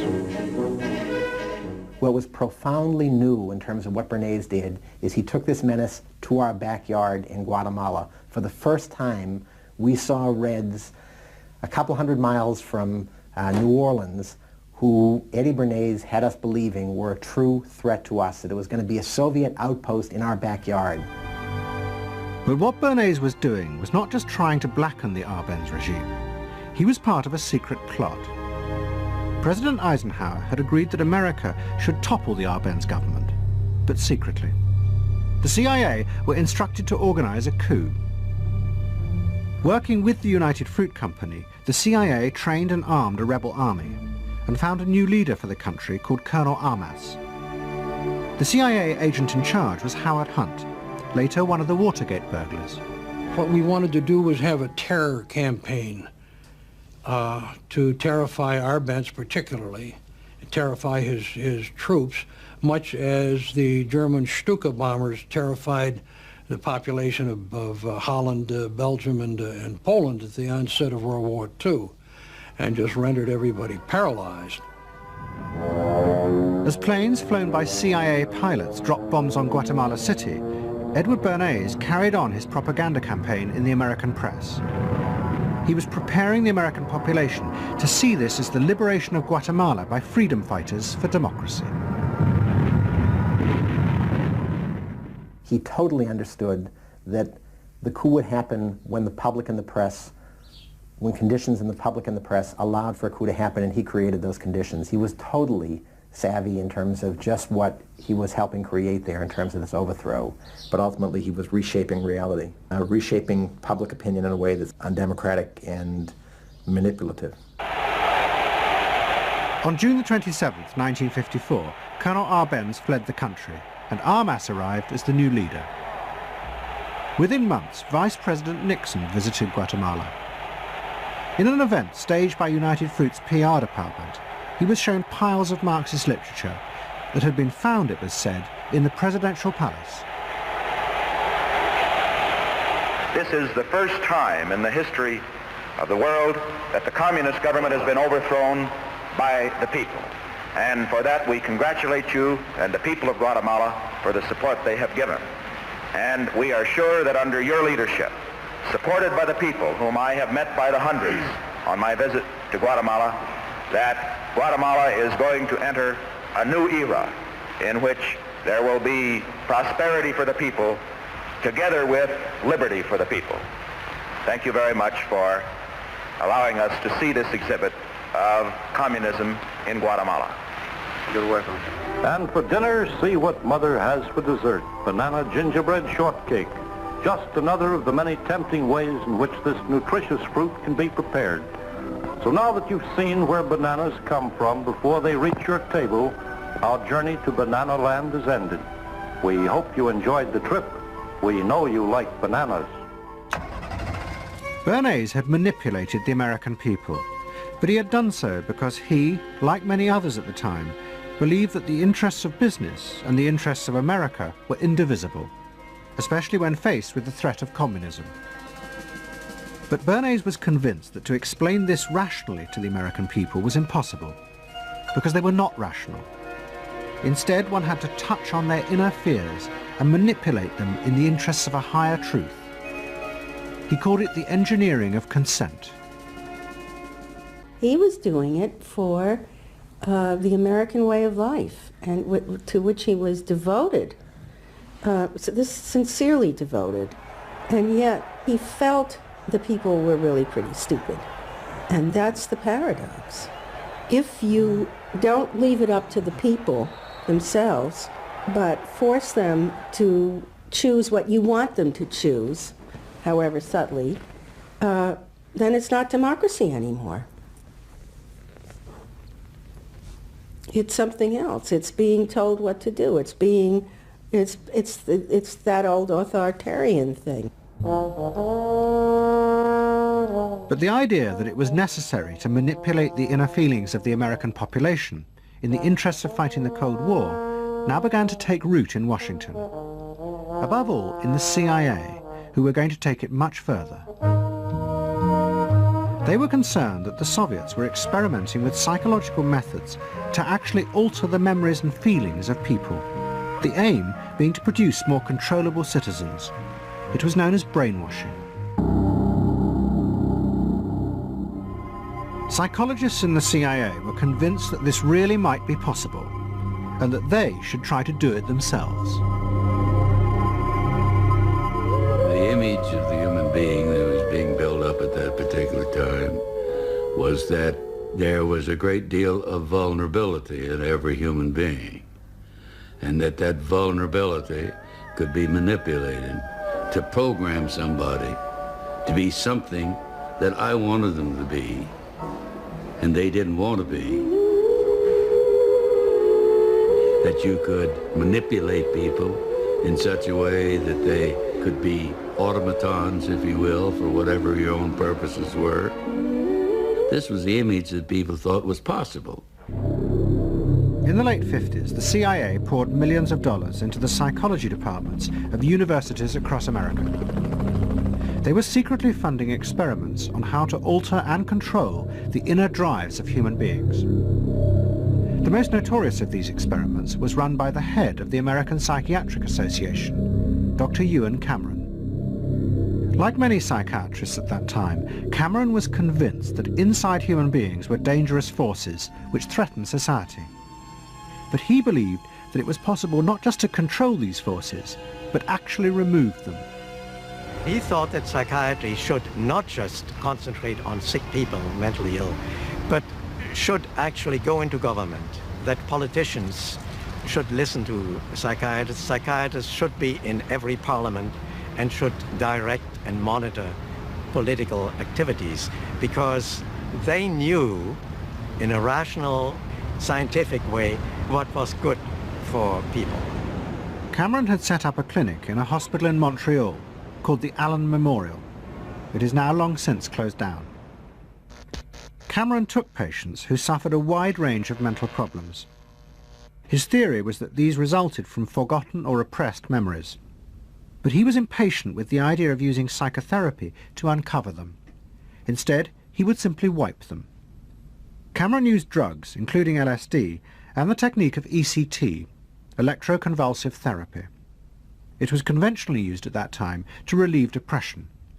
But Cameron was going to use it in a new way, to produce new people.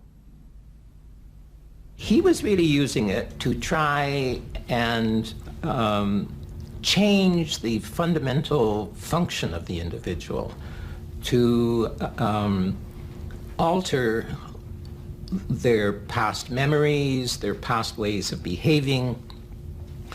And as I think he said at one point, it is to just sort of erase everything from their past so that you then had a slate in which you could record new ways of behavior. And so he used massive doses of shock, people receiving several shocks a day, and over a course of time, hundreds of ECT treatments, so that they were just reduced to a sort of a very primitive vegetable state. I don't remember what happened to me. I was introduced to Dr. Cameron, and I don't remember Dr. Cameron at all. I don't remember any of that. They shipped me up to what they called the sleep room, and they gave me all of these electroconvulsive shock treatments and megadoses of drugs and LSD and all of that, and I have no memory of any of that. Nothing of that time of the Allen Memorial or any of my life previous to that, all gone, wiped. And then having depatterned somebody or brought them down to where basically nothing but the essential functions of the body were going on in terms of breathing and things of this nature. Then he would begin to feed material into these individuals, positive material, such that the brain would be programmed in a positive way, so that the individual would be completely altered. Then he put these tapes under our pillows called psychic driving. He would then put back into this empty brain a program of whatever sort he decided upon, and the people like myself would wake up another person, I guess. In fact, Cameron's experiments were a complete disaster. All he managed to produce were dozens of individuals with memory loss, and the ability to repeat the phrase, "I am at ease with myself." And it was not an isolated case. Almost all the experiments the CIA funded were equally unsuccessful. Despite their ambitions, American psychologists were beginning to find out how difficult it was to understand and control the inner workings of the human mind. We had been really chasing a phantom, if you will, an illusion. that the human mind was more capable of manipulation from the outside by outside factors than it is. We found out that the human being is an extremely complex thing. There were no simple solutions. But you've just got to bear in mind that these were very strange times. The psychoanalysts had come to power in America because of their theory that they knew how to control the dangerous forces inside human beings. But now the psychoanalysts were about to face a high-profile failure that would lead people to begin questioning the very basis of their ideas. It began in Hollywood. The film industry had become fascinated by psychoanalysis, and Anna Freud was a powerful influence on dozens of analysts in Los Angeles. They treated film stars, directors, and studio bosses. Anna Freud's closest friend was the most sought after of all, Ralph Greenson. And in 1960, the most famous star in the world turned to Greenson for help. Marilyn Monroe was suffering from despair and had become addicted to alcohol and drugs. Well, when I walked in to dinner, here was Marilyn Monroe. And I'd made a picture with her called All About Eve. This is dinner at Ralph Greenson's? Yes. And the only thing was that Ralph was trying to show her, Romy, I never called him Ralph in my life, Romy was trying to show her that the way a family life ought really to be. So we were walking the dog after us. I said, what the hell are you doing here? I said, you never asked me to dinner. And he said, you weren't that sick. And I said, oh. No, he said, the point is just this child has no frame of reference. In other words, she doesn't know what the goal is. What Greenson did was follow Anna Freud's theory. If Marilyn Monroe could be taught to conform to what society considered a normal pattern of life, that would help her ego control her inner destructive urges. But Greenson pushed it to an extreme. He persuaded Monroe to move into a house nearby that was decorated like his own. He then took her into his own family life, and he, his wife, and his daughter played at being Monroe's own family. Greenson himself would become the model of conformity. And so this, someone whom she regarded as important and whom she idealized, if he turned out to be a very gratifying father figure, her ego would benefit from that. That was the theory. His wife and children, everyone was involved, you know. They were strengthening the person. They were strengthening the mind. They were strengthening the agent that controls inner life against adversity, against insufficiency, against too much frustration. So that Marilyn Monroe would no longer be a helpless person looking for love. She'd have enough love. But despite all his efforts, Greenson was unable to help Marilyn Monroe. On August 5th, 1962, she committed suicide in her house. The suicide shocked many in the analytic community, including Anna Freud.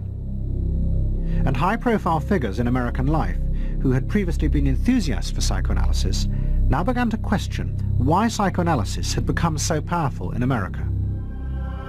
Was it really because it benefited individuals? Or had it in fact become a form of constraint in the interests of social order? The critics included Monroe's ex-husband, Arthur Miller. My argument with so much psychoanalysis is the preconception that suffering is a mistake, or a sign of weakness, or a sign even of illness, when in fact, possibly the greatest truths we know have come out of people's suffering. That the problem is not to undo suffering or to wipe it off the face of the earth, but to make it inform our lives, instead of trying to cure ourselves of it constantly and avoid it, and avoid anything but that lobotomized sense of what they call happiness.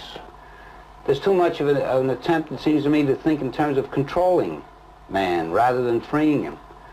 of defining him rather than letting him go. Mm-hmm. And it's part of the whole ideology of this age, which is power mad. Hey, have you heard about the crazy new way to send a message today? It's flashed on a screen, too quick to see, but still you get it subliminally. At the same time, an onslaught was launched on the way psychoanalysis was being used by business to control people. The first blow came with a bestseller, The Hidden Persuaders, written by Vance Packard. It accused psychoanalysts of reducing the American people to emotional puppets, whose only function was to keep the mass production lines running. They did this by manipulating people's unconscious desires to create longings for ever new brands and models. They had turned the population into unwitting participants in the system of planned obsolescence. The second blow came from an influential philosopher and social critic, Herbert Marcuse. He had been trained in psychoanalysis. This is a childish application of psychoanalysis, which does not take at all into consideration the very real political systematic waste of resources, of technology and of the productive process. For example, planned obsolescence. For example, the production of innumerable brands and gadgets who are, in the last analysis, all the same. The production of innumerable different marks of automobiles. And this prosperity at the same time, consciously or unconsciously, leads to a kind of schizophrenic existence. I believe that in this society an incredible quantum of aggressiveness and destructiveness is accumulated precisely because of the empty prosperity, which then simply erupts.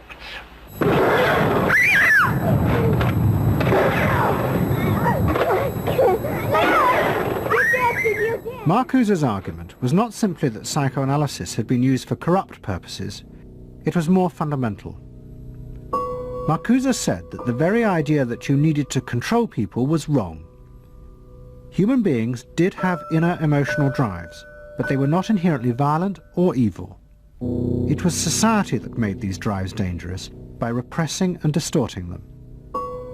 Anna Freud and her followers had increased that repression by trying to make people conform to society.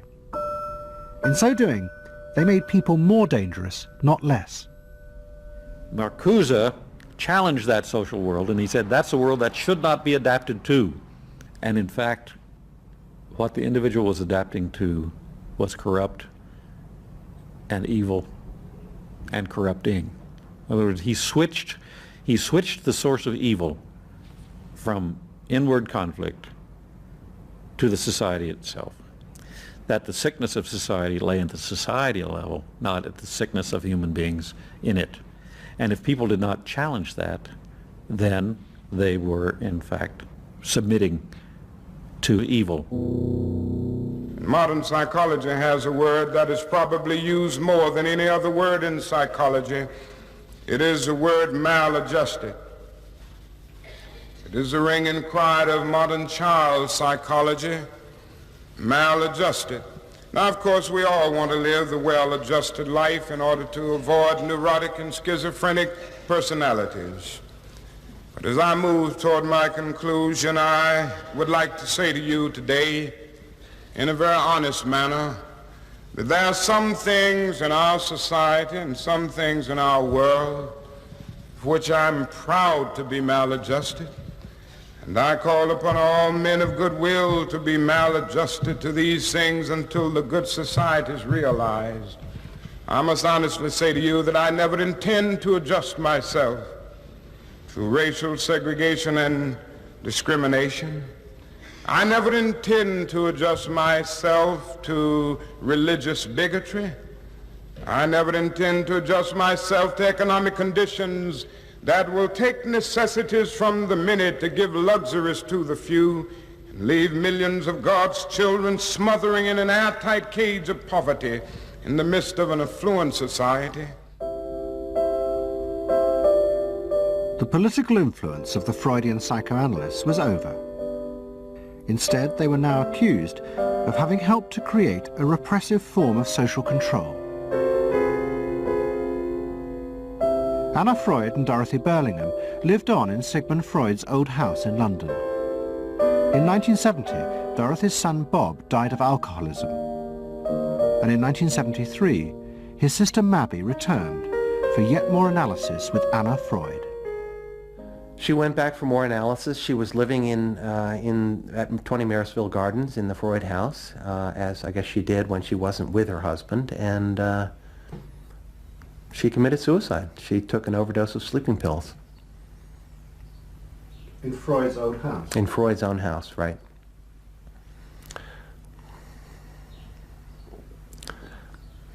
So, I mean, you know, the obvious, there are a lot of implications that one can draw from that, and I just think she happened to reach the end of the rope there. Although it would seem to be a very pointed act. Obviously, suicide is a very politicized act, and to do it in Sigmund Freud's own house is certainly different from doing it in Riverdale back in New York.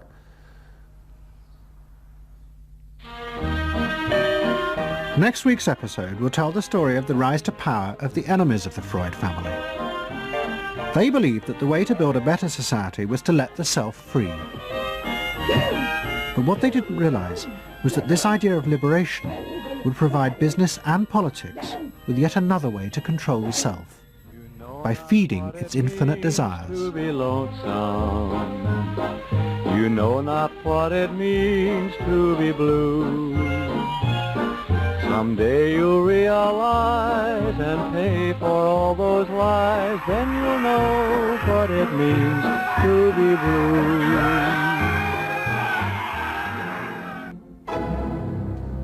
Don't settle for anything less than you can be. Make your life a masterpiece.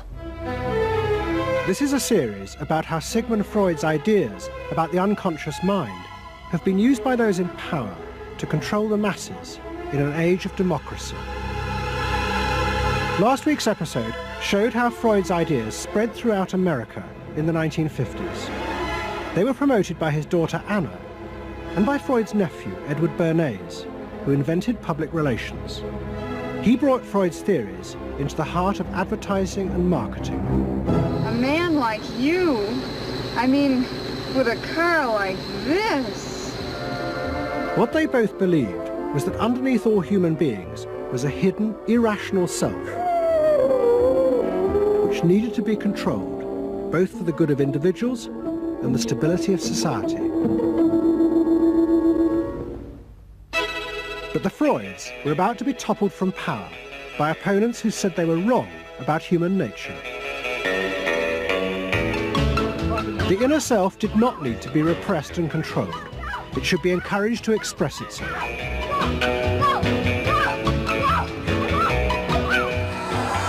Out of this would come a new type of strong human being and a better society.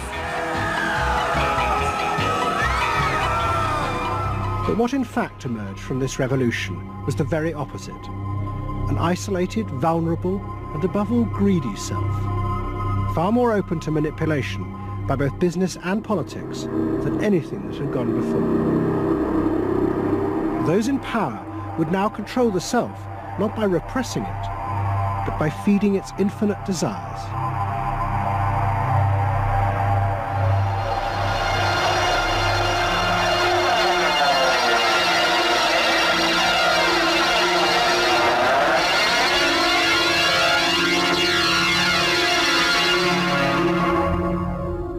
What goes on here is the liberation of feeling.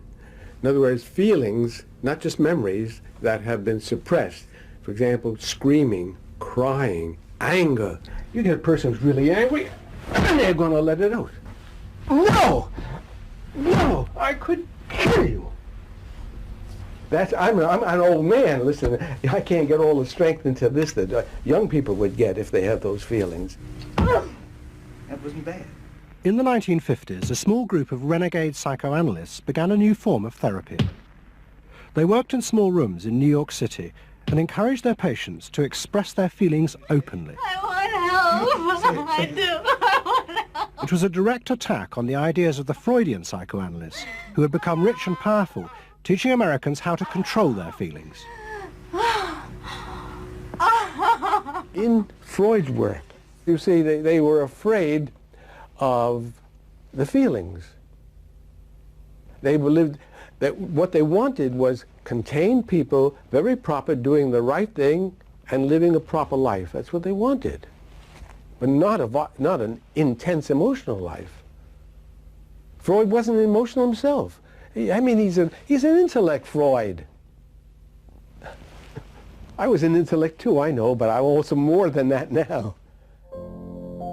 The leader of this group was a man hated by Freud and his family. He was called Wilhelm Reich. Reich lived an isolated life in a house he had built for himself in remote mountains near the Canadian border.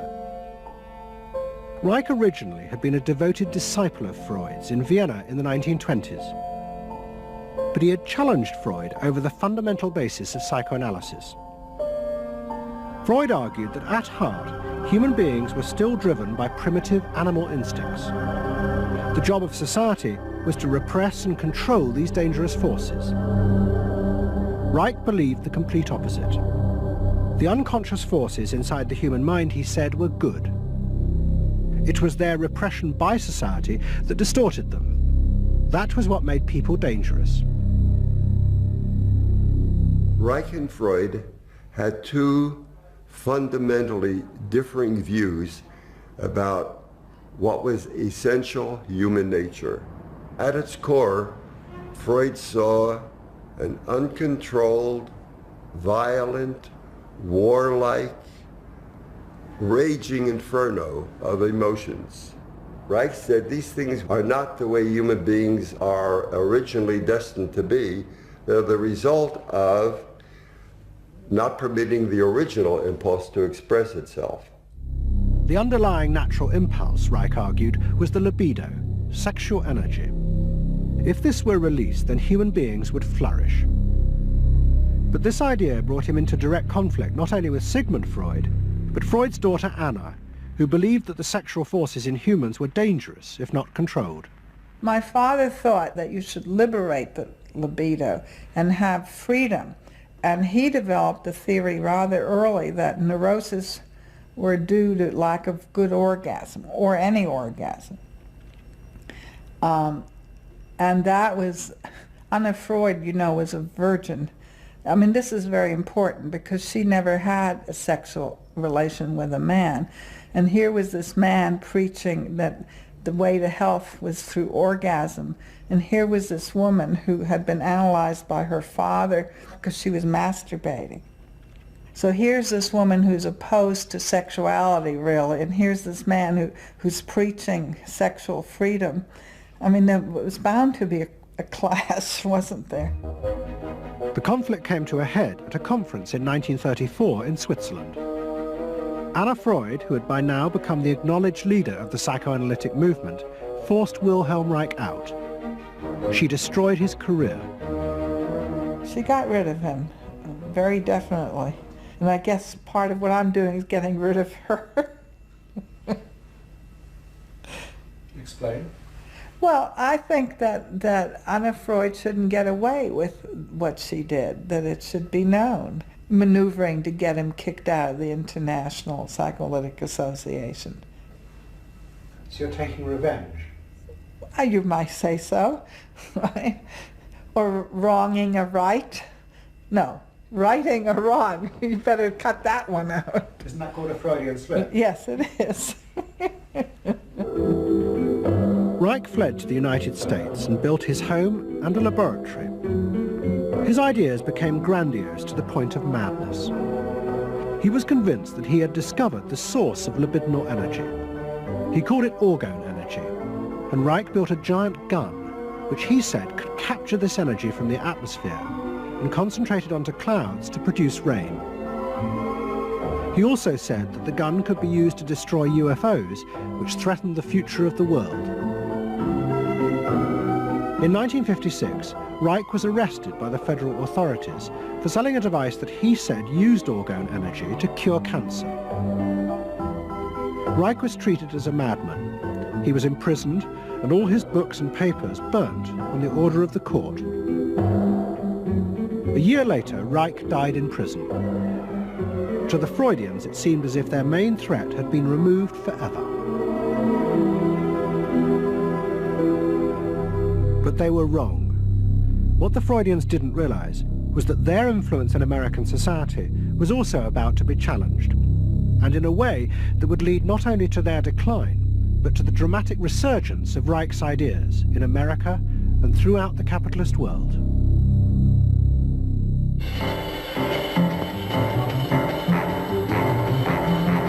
The consumer is king. His whim makes or unmakes manufacturers, wholesalers, and retailers. Whoever wins his confidence wins the game. Whoever loses his confidence is lost. By the late 50s, psychoanalysis had become deeply involved in driving consumerism in America.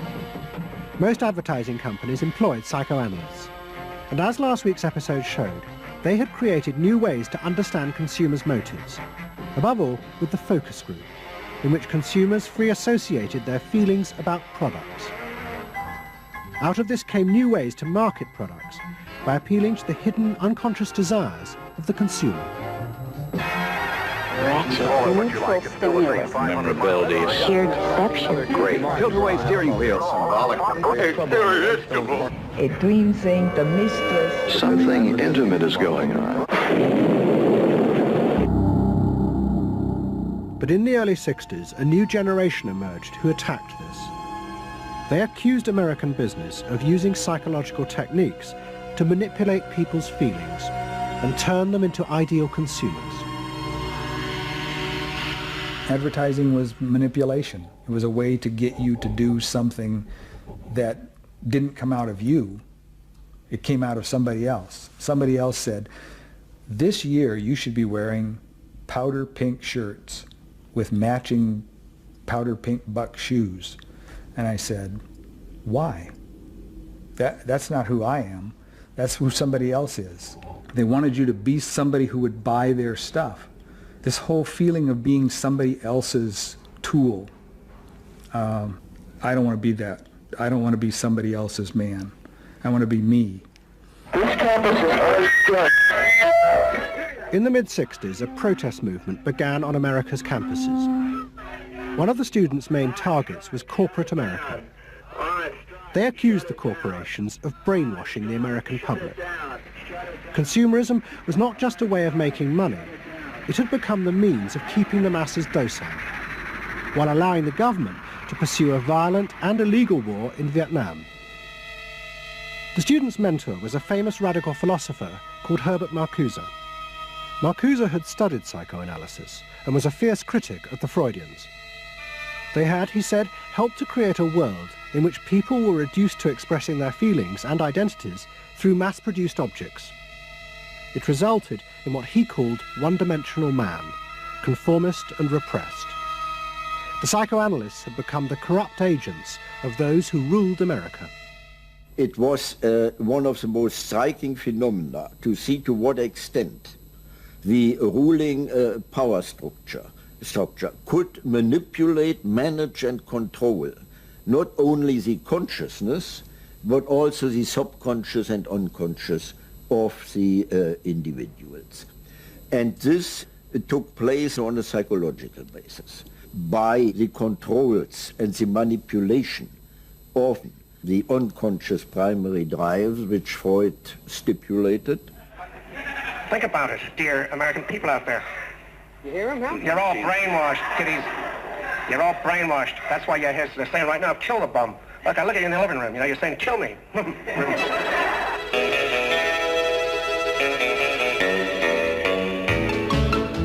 Following the logic of Marcuse's argument, the new student left set out to attack this system of social control.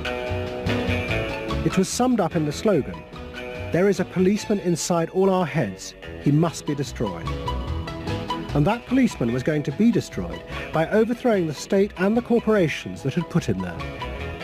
One group, the Weathermen, began a series of bomb attacks on companies that they said both controlled people's minds through consumer products and made the weapons being used in Vietnam. There's no way to be committed to nonviolence in the middle of the most violent society that history's ever created. I'm not committed to nonviolence in any way. We want to live a life that isn't based on materialistic values, and yet the whole system of government and the economy of America is based on profit, on personal greed and selfishness. So that in order to be human, in order to love each other and be equal with each other and not place each other in roles, we have to destroy the kind of government that keeps us from asserting our positive values of life. But the American state fought back violently. At the Democratic Convention in Chicago in 1968, the police and the National Guard were unleashed to attack thousands of demonstrators. It was the start of a phase of ruthless repression of the New Left in America. It culminated in the killing of 4 students at Kent State University 18 months later. In the face of this, the left began to fall apart.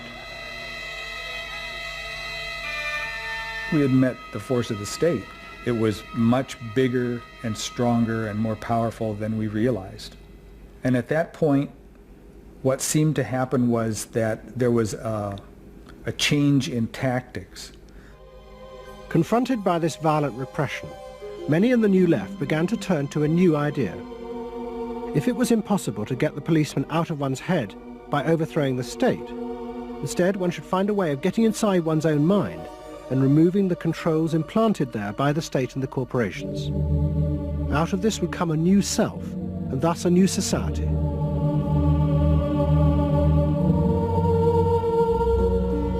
People who had been politically active were persuaded that if they could change themselves and be healthy individuals, and if a movement grew up just aimed at people changing themselves, then at some point all that positive change going on, well, you could say quantity would become quality, and there would be a sort of a spontaneous transformation of society.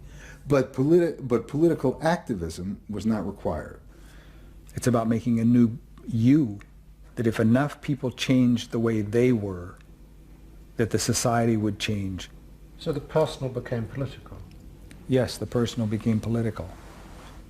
Without changing the personal, you didn't stand a chance of changing the political. Coming up against the state power of the United States was not an option. I mean, they outgunned us. And to produce the new self, they turned to the ideas and techniques of Wilhelm Reich. Since his death, a small group of psychotherapists have been developing techniques based on Reich's ideas. Their aim was to invent ways that would allow individuals to free themselves from the controls implanted in their minds by society. Their center was a tiny old motel on the remote coast of California. It was called the Esalen Institute. The dominant figure at Esalen was a psychoanalyst called Fritz Perls. Perls had been trained by Reich and had developed a form of group encounter in which he pushed individuals to publicly express the feelings inside them that society had said were dangerous and should be repressed. It's a basic fear of that thing inside me, like a little demon in there. It doesn't come out very often. It's really hard to get it out.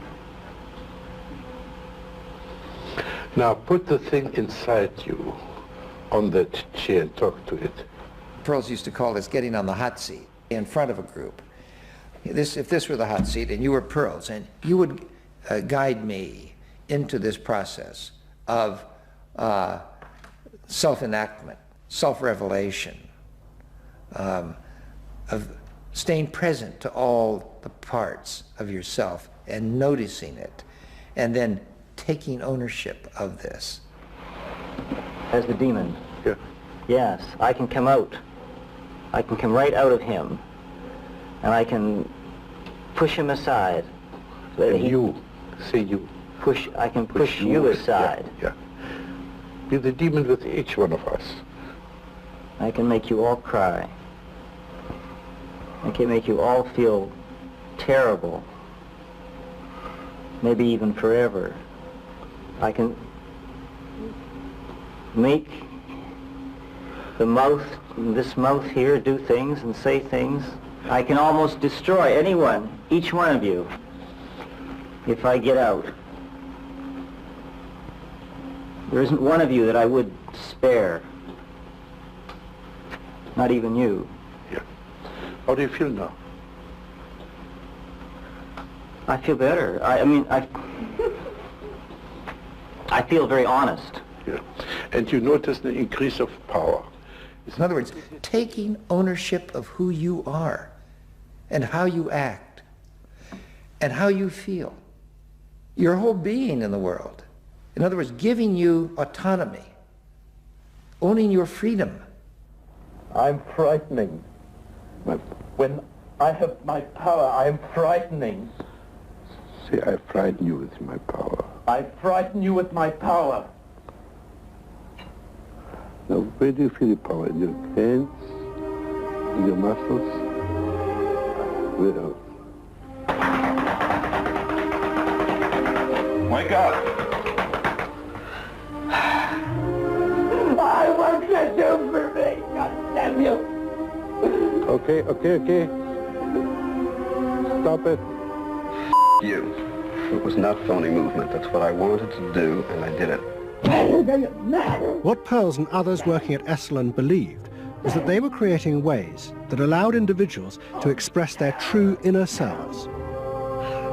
I want them to applaud for me. Out of this, they believed, would come new autonomous beings free of social conditioning. To the left, defeated in the wake of Chicago, it was an enormously attractive idea. These techniques could be used to unleash a new, powerful self, strong enough to overthrow the old order.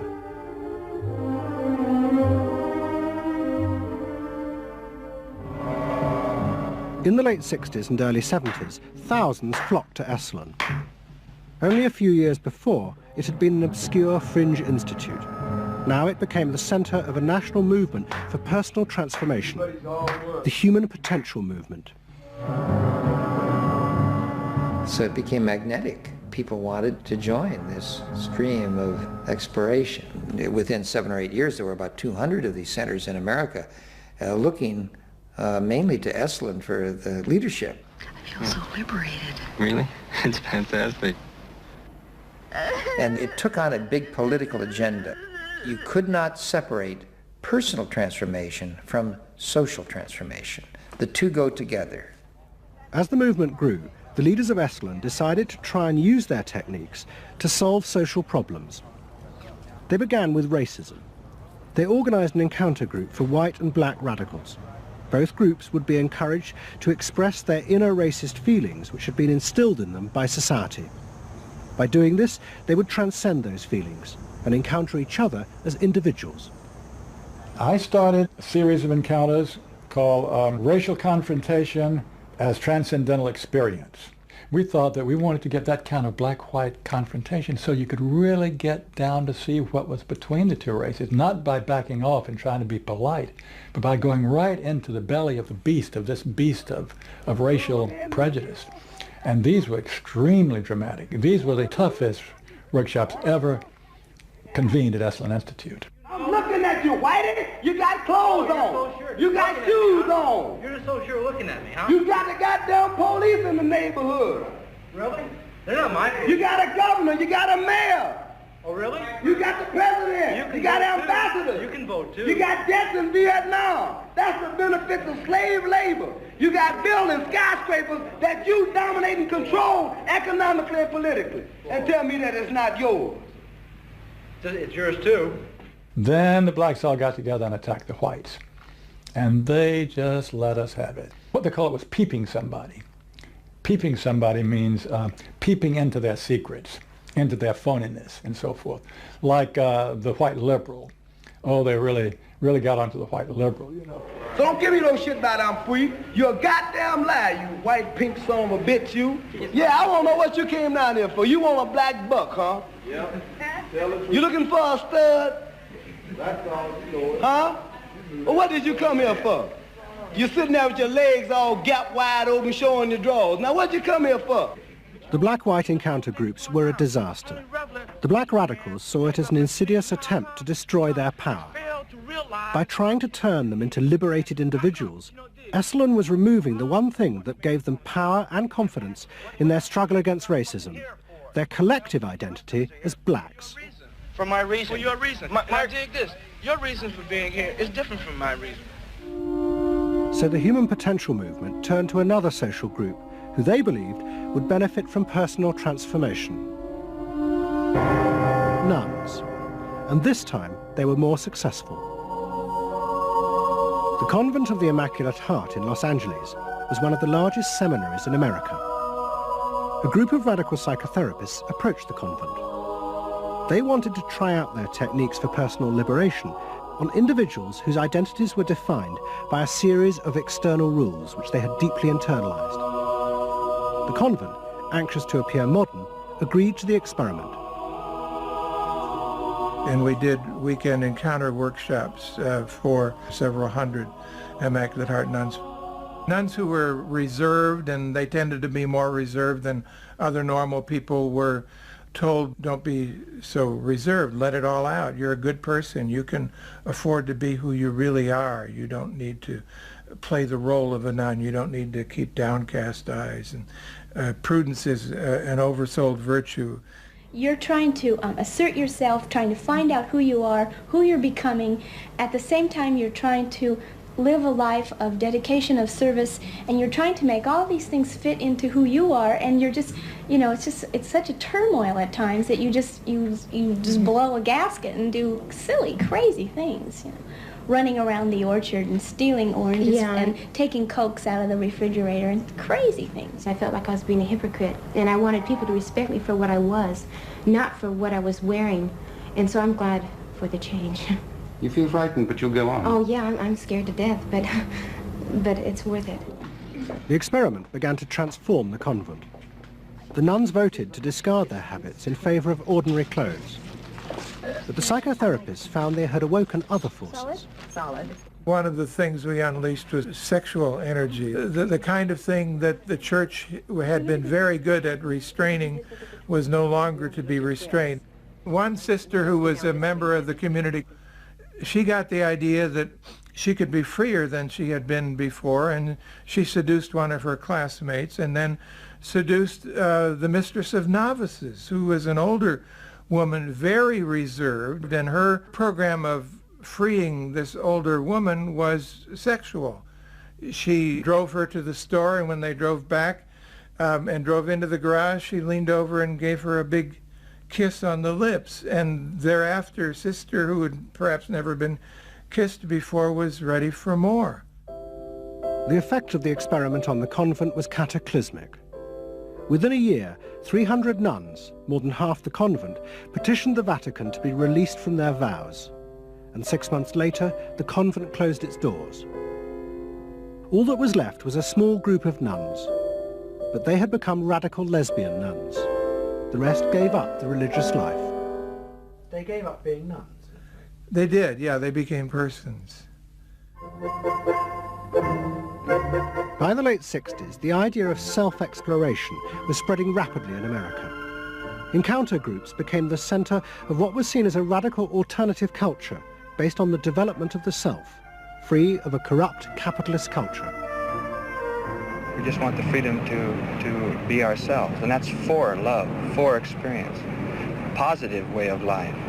We don't say that you're wrong. We just want to be free to be what we want to be, or what we find ourselves to be, as we continue to search ourselves. And it was beginning to have a serious effect on corporate America, because these new selves were not behaving as predictable consumers. The life insurance industry in particular was concerned that fewer and fewer college students were buying life insurance when they left university. They asked Daniel Yankelovich, America's leading market researcher, to investigate. He had studied psychoanalysis. The life insurance business, more than any other business at the time, was built on the Protestant ethic. You only bought life insurance if you were a person who sacrificed for the future. If you lived in the present, you had no need for life insurance. So they had some sense that maybe the sort of core values of the Protestant ethic were being challenged by some of these new values that were beginning to appear. And I was really astonished at what I found. The conventional interpretation, the dominant interpretation, was that it had to do with political radicalism. But, you know, it was clear to us that that was a mask, a cover. The core of it had to do with self-expressiveness. That this preoccupation with the self and the inner self, that was what was so important to people. The ability to be self-expressive. Wow, what a feeling! 300 miles to go! What out of sight! Yankelevich began to track the growth and behaviour of these new expressive selves. What he told the corporations was that these new beings were consumers, but they no longer wanted anything that would place them within the narrow strata of American society. Instead, what they wanted were products that would express their individuality, their difference in a conformist world, the very things that US corporations did not make. Products have always had an emotional meaning. What was new was individuality. The idea that this product expresses me, and whether it was a small European car, the particular music system, Relaxing. your presentation of self, your clothing. For immediate energy from our muscles and relaxing. These become ways in which people can spend their money in order to say to the world who they are. But the manufacturers, they had no idea of what was going on, really, in the, with consumers and in the market at large. Major advertising companies set up what they called operating groups to try and work out how to appeal to these new individuals.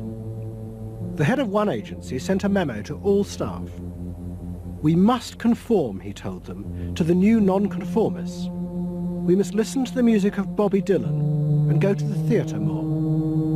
But the problem was, few of the self-expressive individuals would take part in focus groups. The advertisers were left to their own devices. There's a new cereal that tastes so right. Makes you dance, it's a way out of sight. It's tasty little squares of malted wheat. It's crispy and it's crunchy and it tastes so neat. Faster though. That's what I'm saying. Use a folk rock with more rock than folk. And there was an even more serious problem. To make products for people who wanted to express themselves would mean creating variety. But the systems of mass production that had been developed in America were only profitable if they made large numbers of the same objects. This had fitted perfectly with the limited range of desires of a conformist society.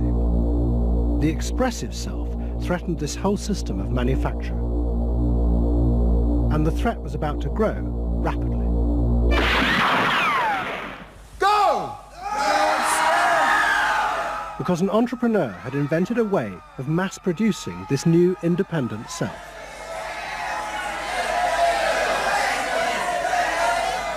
He was called Werner Erhard. Some of the stuff that we traditionally think of as being in your mind is actually in the world, because you're moving to that too. Erhard had invented a system called EST, Erhard Seminar Training. Hundreds of people came for weekend sessions to be taught how to be themselves. And EST was soon copied by other groups, like Exegesis in Britain. Many of Erhard's techniques came from the human potential movement, but he criticized the movement for not having gone far enough. Their idea that there was a central core inside all human beings was, he said, just another limitation on human freedom. In reality, there was no fixed self, which meant that you could be anything that you wanted to be. The thesis of the human potential movement was that there was something really good down in there.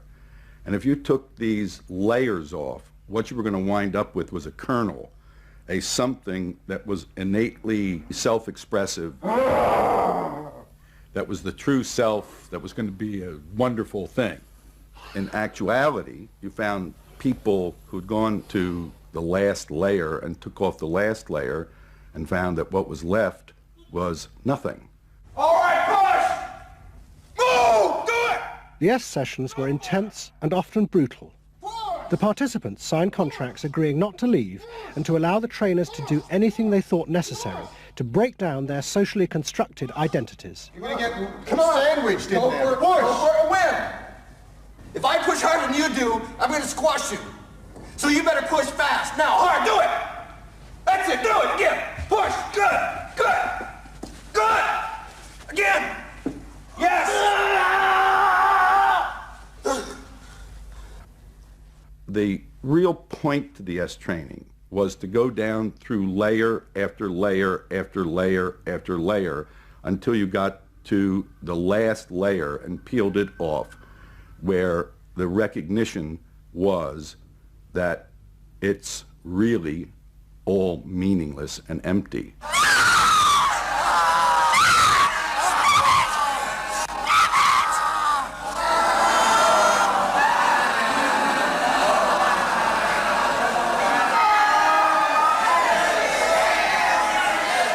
Now, that's existentialism's endpoint. S went a step further in that people began to recognize that it was not only meaningless and empty, but it was empty and meaningless that it was empty and meaningless. And in that there's an enormous freedom. All the constrictions, all of the rules you've placed on yourself are gone.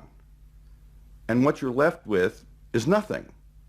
And nothing is an extraordinarily powerful place to stand, because it is only from nothing that you can create. And from this nothing, people were able to invent a life, and allowing them to create themselves. Invent themselves. Invent themselves. You can be what you want to be. I want you to start to make that sound, and on that sound, create and people the world the way you want to create it. What Earhart did was to say that only the individual matters, that there is no societal concern, that you living a fulfilled life is all you need be concerned about. Est people came out of those trainings feeling that it wasn't selfish to think about yourself, it was your highest duty. So kiss me and smile for me. Tell me that you'll wait for me. Hold me like you'll never let me go.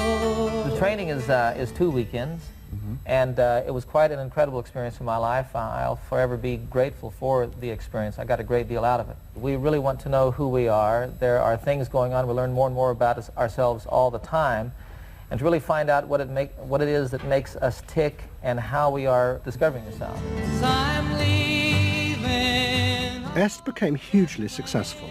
Singers, film stars, and hundreds of thousands of ordinary Americans underwent the training in the 1970s.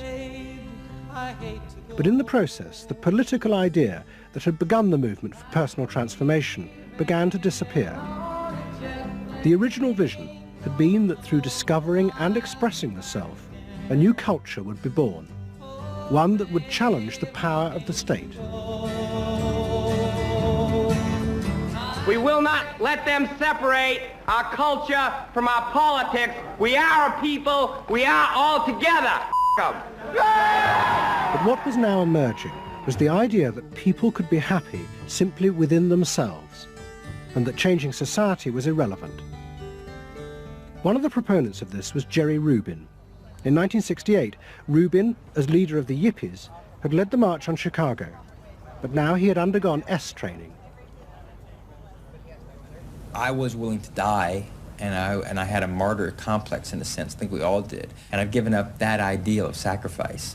And I'm not as overwhelmingly moved by injustice as I was. And now we reincarnated ourselves from within. Basically, the politics were lost and totally replaced by this lifestyle, and then the desire to become deeper and deeper into the self. by now a grandiose sense of the self. And my good friend and one of the original Yippie founders, Jerry Rubin, definitely moved in that direction. And I think he was beginning to buy into the notion that he could be happy and fully self-developed on his own. Socialism in one person. Yes. Was he alone in that trajectory? Although that, of course, is capitalism. That's the whole joke. I think it's funny. I think it's funny because people spend so much of their life being bedeviled by their past and being locked into their past and being limited by their past. And there's an enormous freedom from that. Letting people create themselves. Est was only the most vivid and intense expression of an idea that was spreading rapidly through all strata of American society. Books and television programs promoted the idea that one's first duty was to be oneself. And those monitoring this shift were astonished at the speed with which the idea was spreading. In 1970, it was a small percentage of the total population, maybe 3 to 5%. By 1980, it had spread to the vast majority of the public, up to 80%. You asked the question, how do you get self-actualized? You take this day and you say, when I shave every morning, I look in that mirror, I say to myself, I really say this, I say, nobody is going to ruin this day for you, Wayne Dyer, nobody. That this preoccupation with the self and the inner self traveled and spread throughout the society in the 1970s. It helped me to stop living in the past and start building from today and using my experiences in a positive way to be a better person today and tomorrow. But then the problem comes, well, how do you be self-expressive? And it was at this point that American capitalism decided it was going to step in and help these new individuals to express themselves. And in the process, make a lot of money. The first thing they were going to do was to find a way of getting inside their heads, to discover what these new beings wanted in order to be themselves. This came not from Madison Avenue, but from one of the most powerful scientific research institutes in America. Stanford Research Institute in California worked for corporations and government. It had done much of the early work on computers, and was also working for the Department of Defense on what would become the Star Wars project. In 1978, a group of economists and psychologists at SRI decided to find a way to read, measure, and fulfill the desires of these new unpredictable consumers. The idea was to create a rigorous tool for measuring a whole range of desires, wishes, values that prior to that time had been kind of overlooked. They say in business, you know, what gets measured gets done. We were basically telling manufacturers, if you're really going to satisfy not just the basic needs, but individuated wants, whims, and desires of more highly developed human beings, you're going to have to segment. You're going to have to individuate. To do this, SRI turned for help to those who had begun the liberation of the self. In particular, one of the leaders of the human potential movement, a psychologist called Abraham Maslow. Through observing the work at places like Esalen, Maslow had invented a new system of psychological types. He called it the hierarchy of needs, and it described the different emotional stages that people went through as they liberated their feelings. At the top was self-actualization. This was the point at which individuals became completely self-directed and free of society. The team at SRI thought that Maslow's hierarchy might form the basis for a new way to categorize society, not by social class, but by different psychological desires and drives. To test this, they designed a huge questionnaire with hundreds of questions about how people saw themselves, their inner values. The questions were designed to see whether people fitted into Maslow's categories. We were trying to find out what people really felt like. So we asked these really penetrating questions, and we hired a company that administers surveys, you know, to do them. They said they've never seen anything like it. Usually you have to send out a postcard 6 weeks and then another postcard, and then you got to call the people up, you know, to get the return rates up. We had an 86% return, and they only sent out one postcard. People loved filling out this questionnaire. We got several questionnaires back with a note attached saying, do you have any other questionnaires I could fill out? Because we were asking people to think about things that they had never thought about before, and they liked thinking about them. Like you know? what? Like what they felt inside? Yeah, like what they felt inside. What motivated them? What was their life about? What was important to them? It was sort of like, wow. The answers were then analysed by computer. It revealed that there were underlying patterns in the way people felt about themselves, which fitted Maslow's categories. And at the top of the hierarchy were a large and growing group which cut across all social classes. The SRI team called them the inner directives. These were people who felt they were not defined by their place in society, but by the choices they made themselves. But what SRI discovered was that these people could be defined by the different patterns of behaviour through which they chose to express themselves. Self-expression was not infinite. It fell into identifiable types. And the SRI team invented a new term for it: lifestyles. They had managed to categorize the new individualism. They called their system Values and Lifestyles, VALS for short. At the forefront of this change are three new VALS groups we call inner directed. These are people for whom personal satisfaction is more important than status or money. They tend to be self-expressive, complex, and individualistic.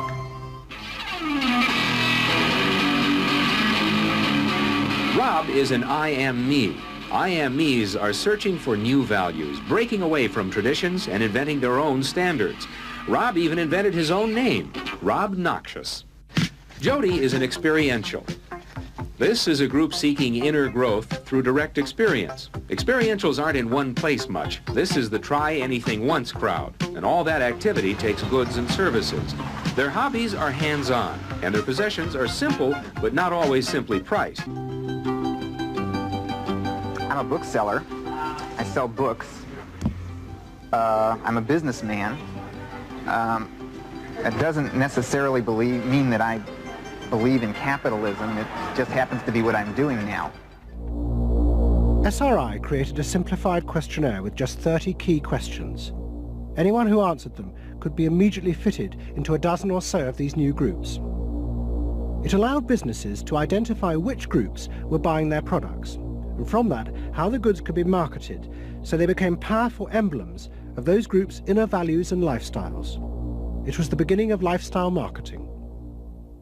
So it allowed people not just to look at people as demographics, group of age and income and whatever, but to really understand the underlying motivations. I mean, most of marketing was looking at people's actions and trying to figure out what to do.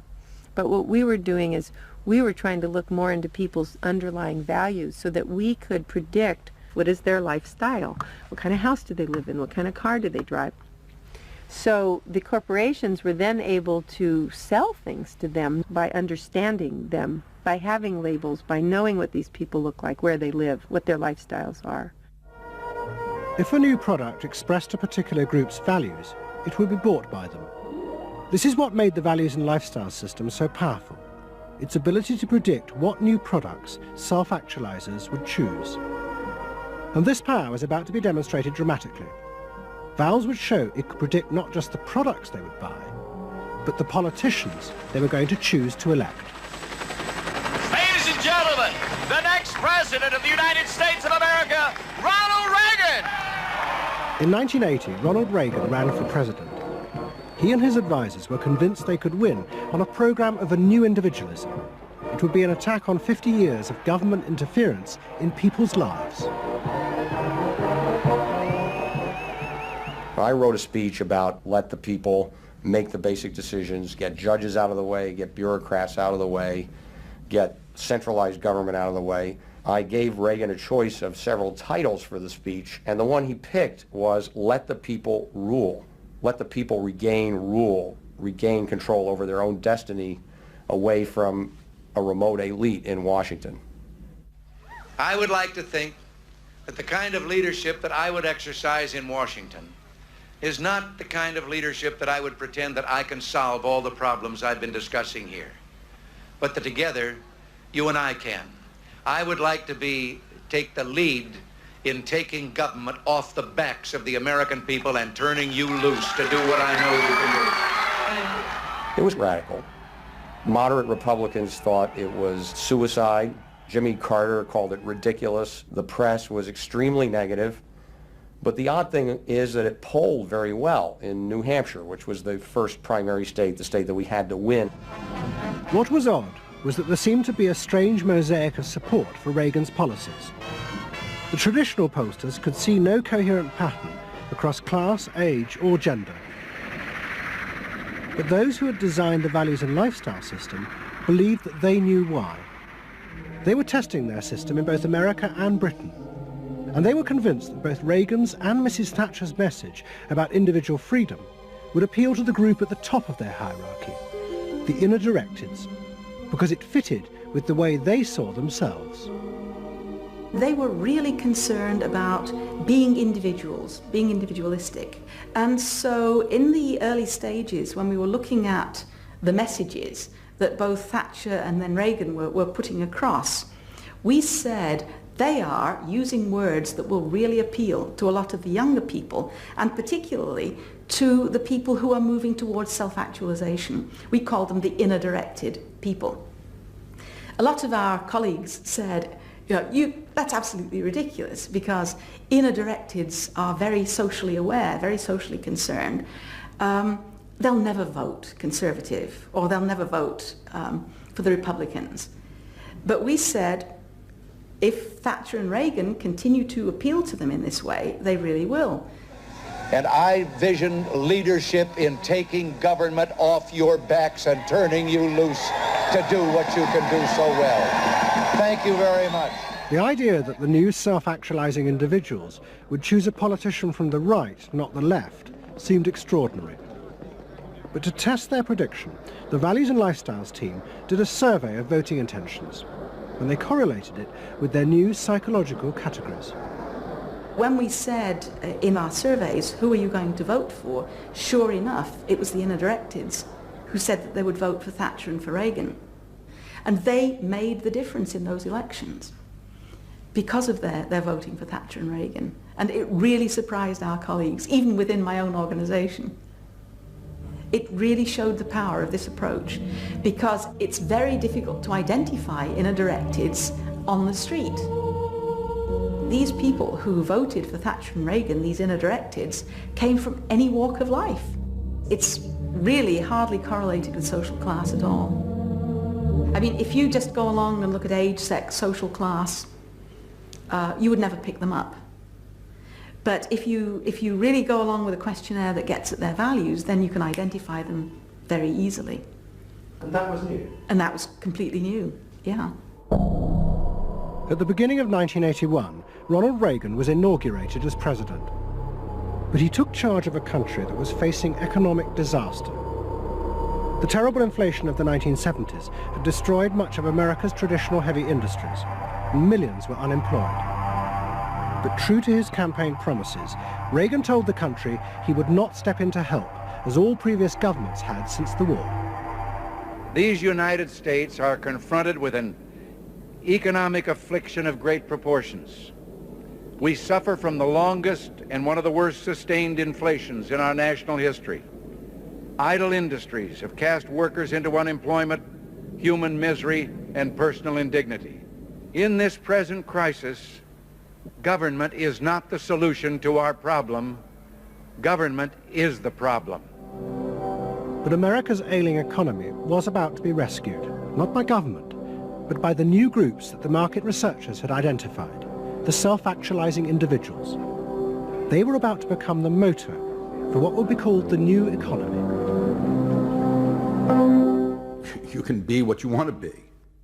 So regarding me, what do you really want? A tasty product that's good for me. What do you want that for? One technique is that we ask people the same question over and over and over again, and we say, what do you want? What do you really want? What do you want that for? And they start to talk about it, and they kind of get intimate with what's going on. What we're doing with that technique is unpeeling the onion. If you want to think of a person kind of having layers and layers and layers of protection and thoughts and behaviors and beliefs, we want to get to that center core. In the wake of the invention of values and lifestyles, a vast industry of psychological market research grew up. And the old technique of the focus group, invented by the Freudian psychoanalysts in the 50s, was used in a new and powerful way. The original aim of the focus group had been to find ways to entice people to buy a limited range of mass-produced goods.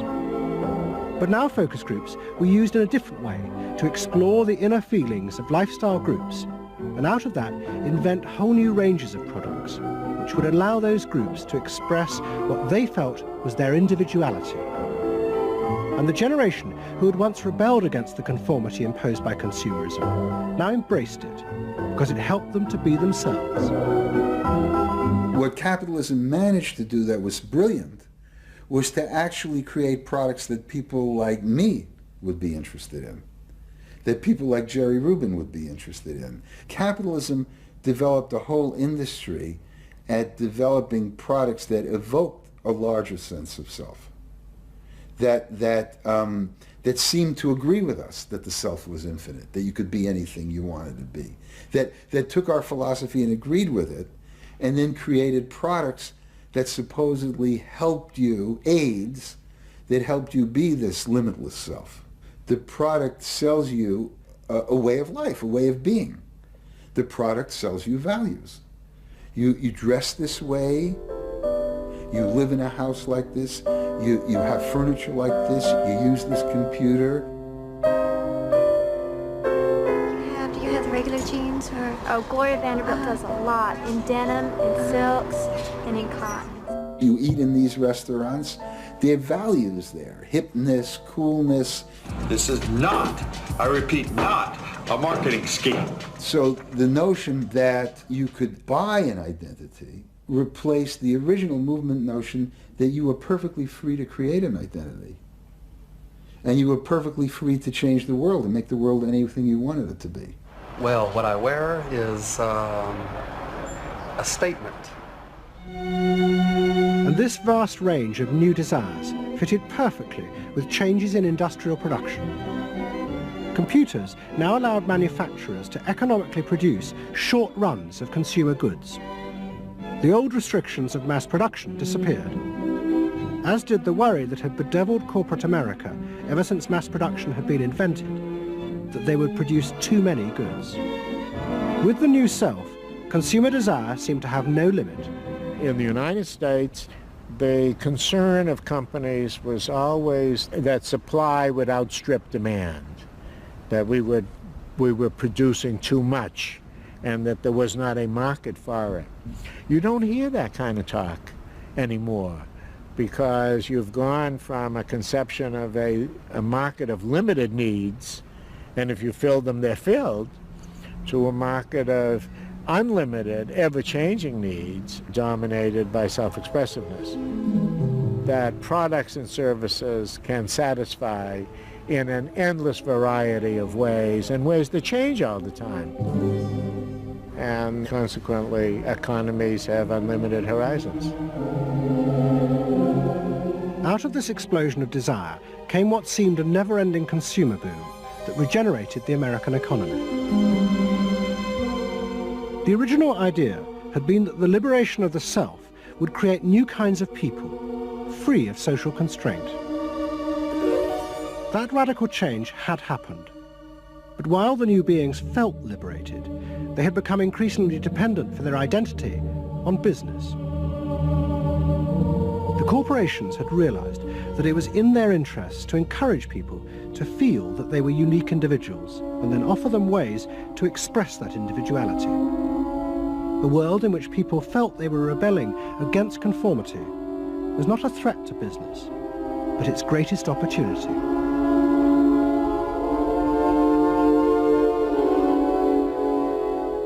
It was, in a sense, the triumph of the self. It was the triumph of a certain self-indulgence, a view that everything in the world and all moral judgment was appropriately viewed through the lens of personal satisfaction. Indeed, the ultimate ending point of that logic is that there is no society. There is only a bunch of individual people making individual choices to promote their own individual well-being.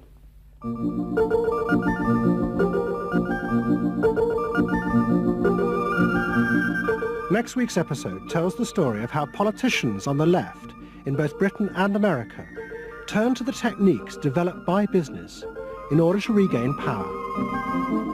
But what they didn't realize is that what had worked for business would undermine the very basis of their political beliefs. They would find themselves trapped by the greedy desires of the new self.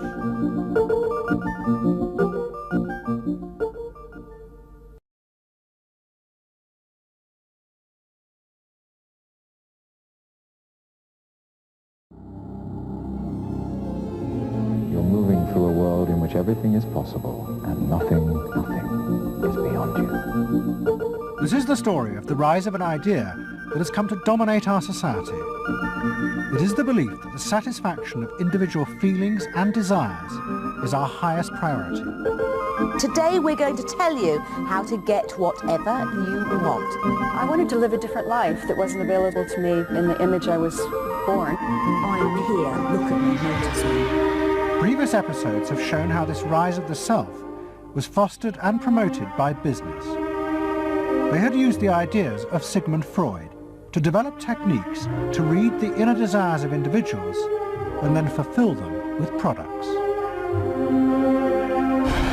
This final episode is about how that idea took over politics.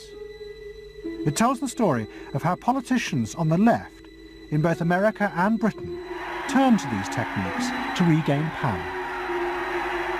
They believed that they were creating a new and better form of democracy, one that truly responded to the inner feelings of individuals.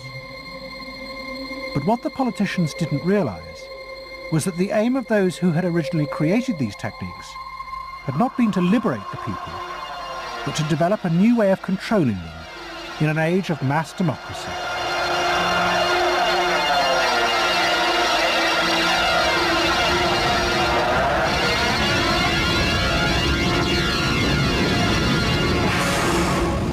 The roots of the story lie way back in the America of the 1920s with one man. He was called Edward Bernays, the nephew of Sigmund Freud. Bernays had been one of the inventors of the profession of public relations, and he was fascinated by his uncle's theory that human behavior was driven by unconscious sexual and aggressive drives. Many of Bernays' clients were large American corporations, and he was the first person to show them how they could sell many more products if they linked them through images and symbols to those unconscious desires that Freud had identified.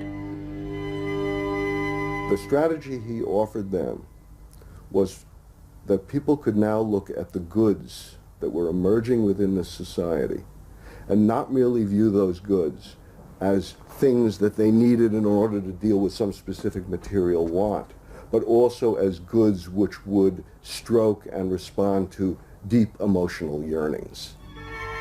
You know, how this bar of soap or this bag of flour will make you a happier, more successful, more sexually appealing, less fearful person. Somebody to be admired rather than reviled. The powerful people in that world are those people who are capable of reading the public mind and giving the public what it wants in those terms. And Bernays was at the heart of it. Bernays was the guy who was the foremost articulator of the theories which were driving this new system. By the 1980s, Bernays' ideas had come of age. A vast industry had grown up in America devoted to reading the inner desires of consumers. At its heart was the technique of the focus group. Previous episodes have shown how the focus group was invented by psychoanalysts employed by US corporations. The aim was to allow consumers to express their inner feelings and needs, just as patients did in psychoanalysis. The information was then used to promote and design new products that would fulfill those desires.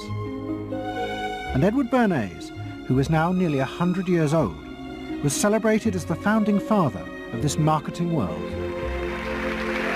Hi, Doctor. Good to see you.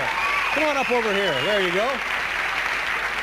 Doctor, tell me again what the doctor is. What are we dealing with here? You're the father of public relations. What we're dealing with really is the concept that people will believe me more if you call me doctor. Oh, I see.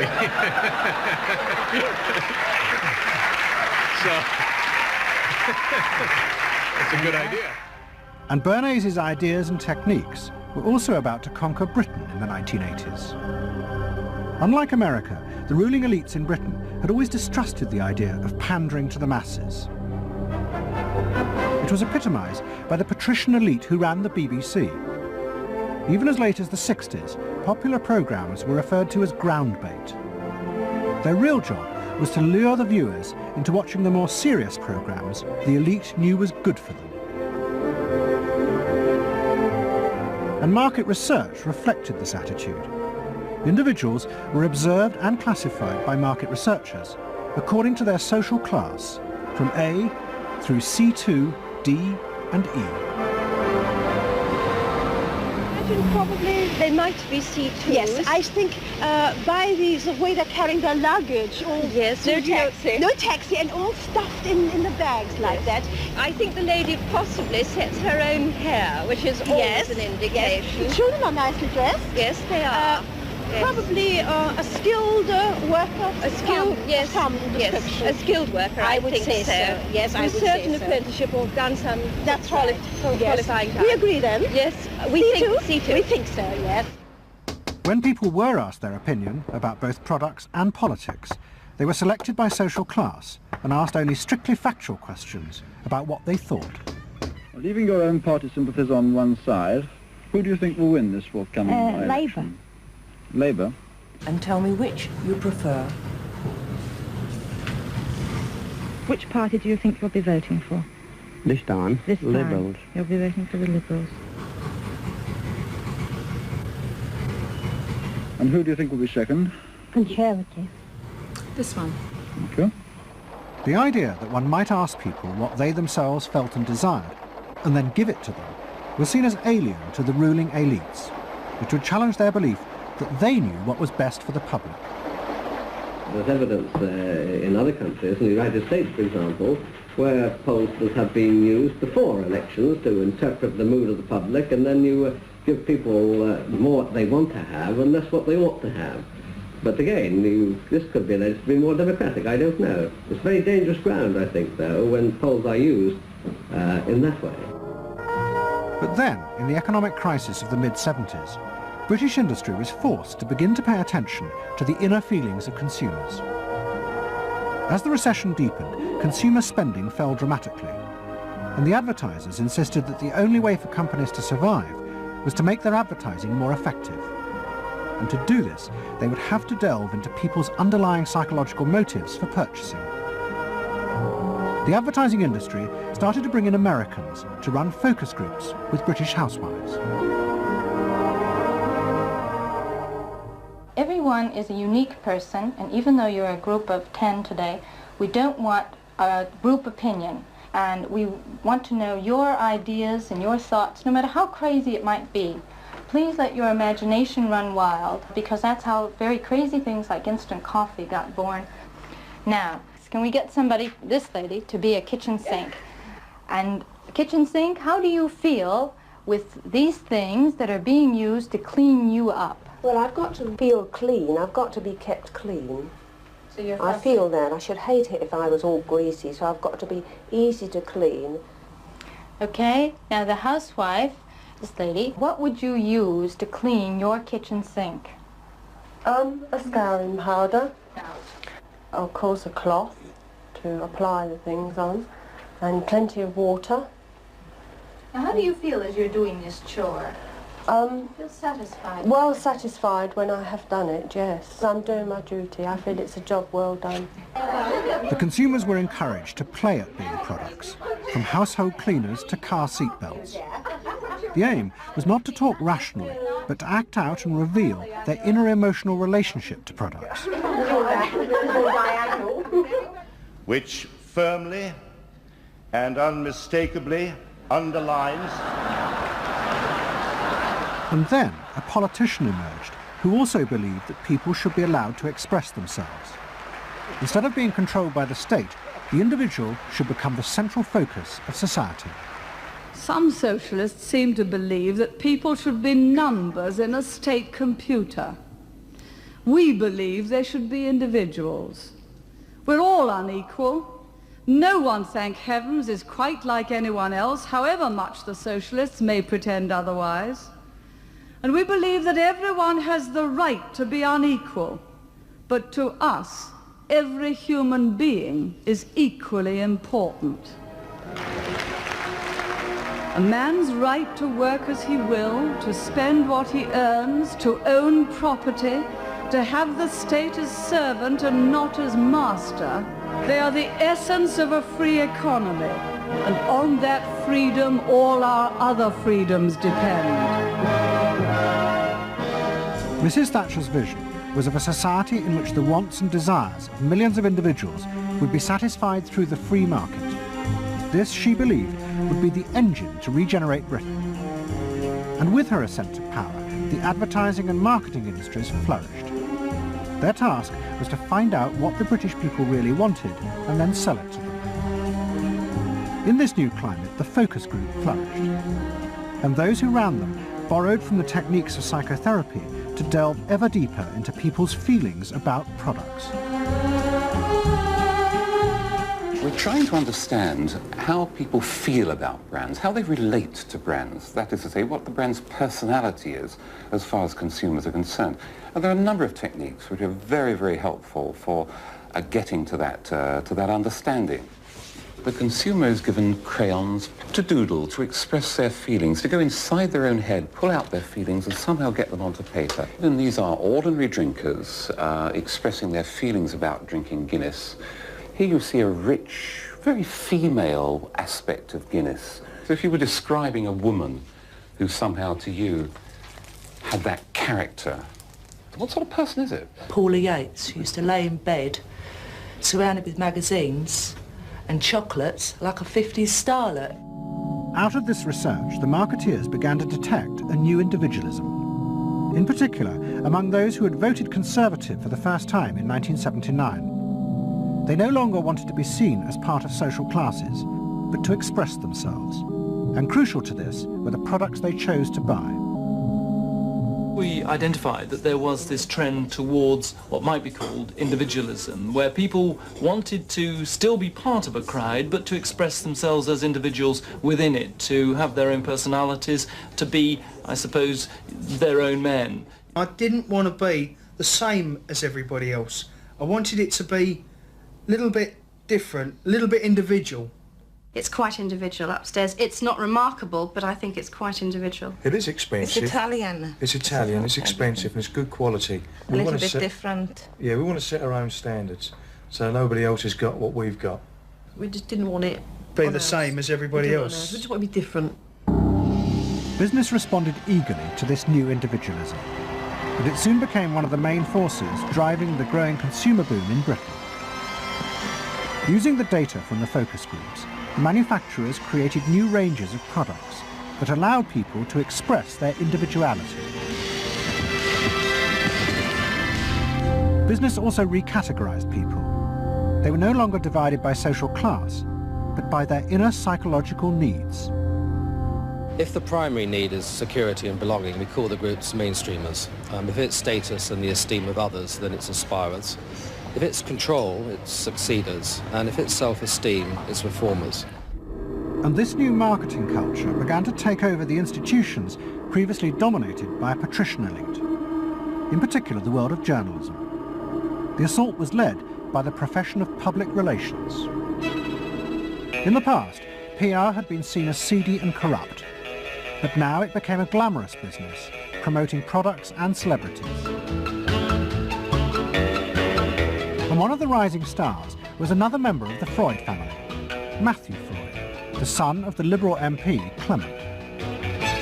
What Freud and other PRs realised was that they could use their celebrities as levers to infiltrate advertising into the editorial content of newspapers.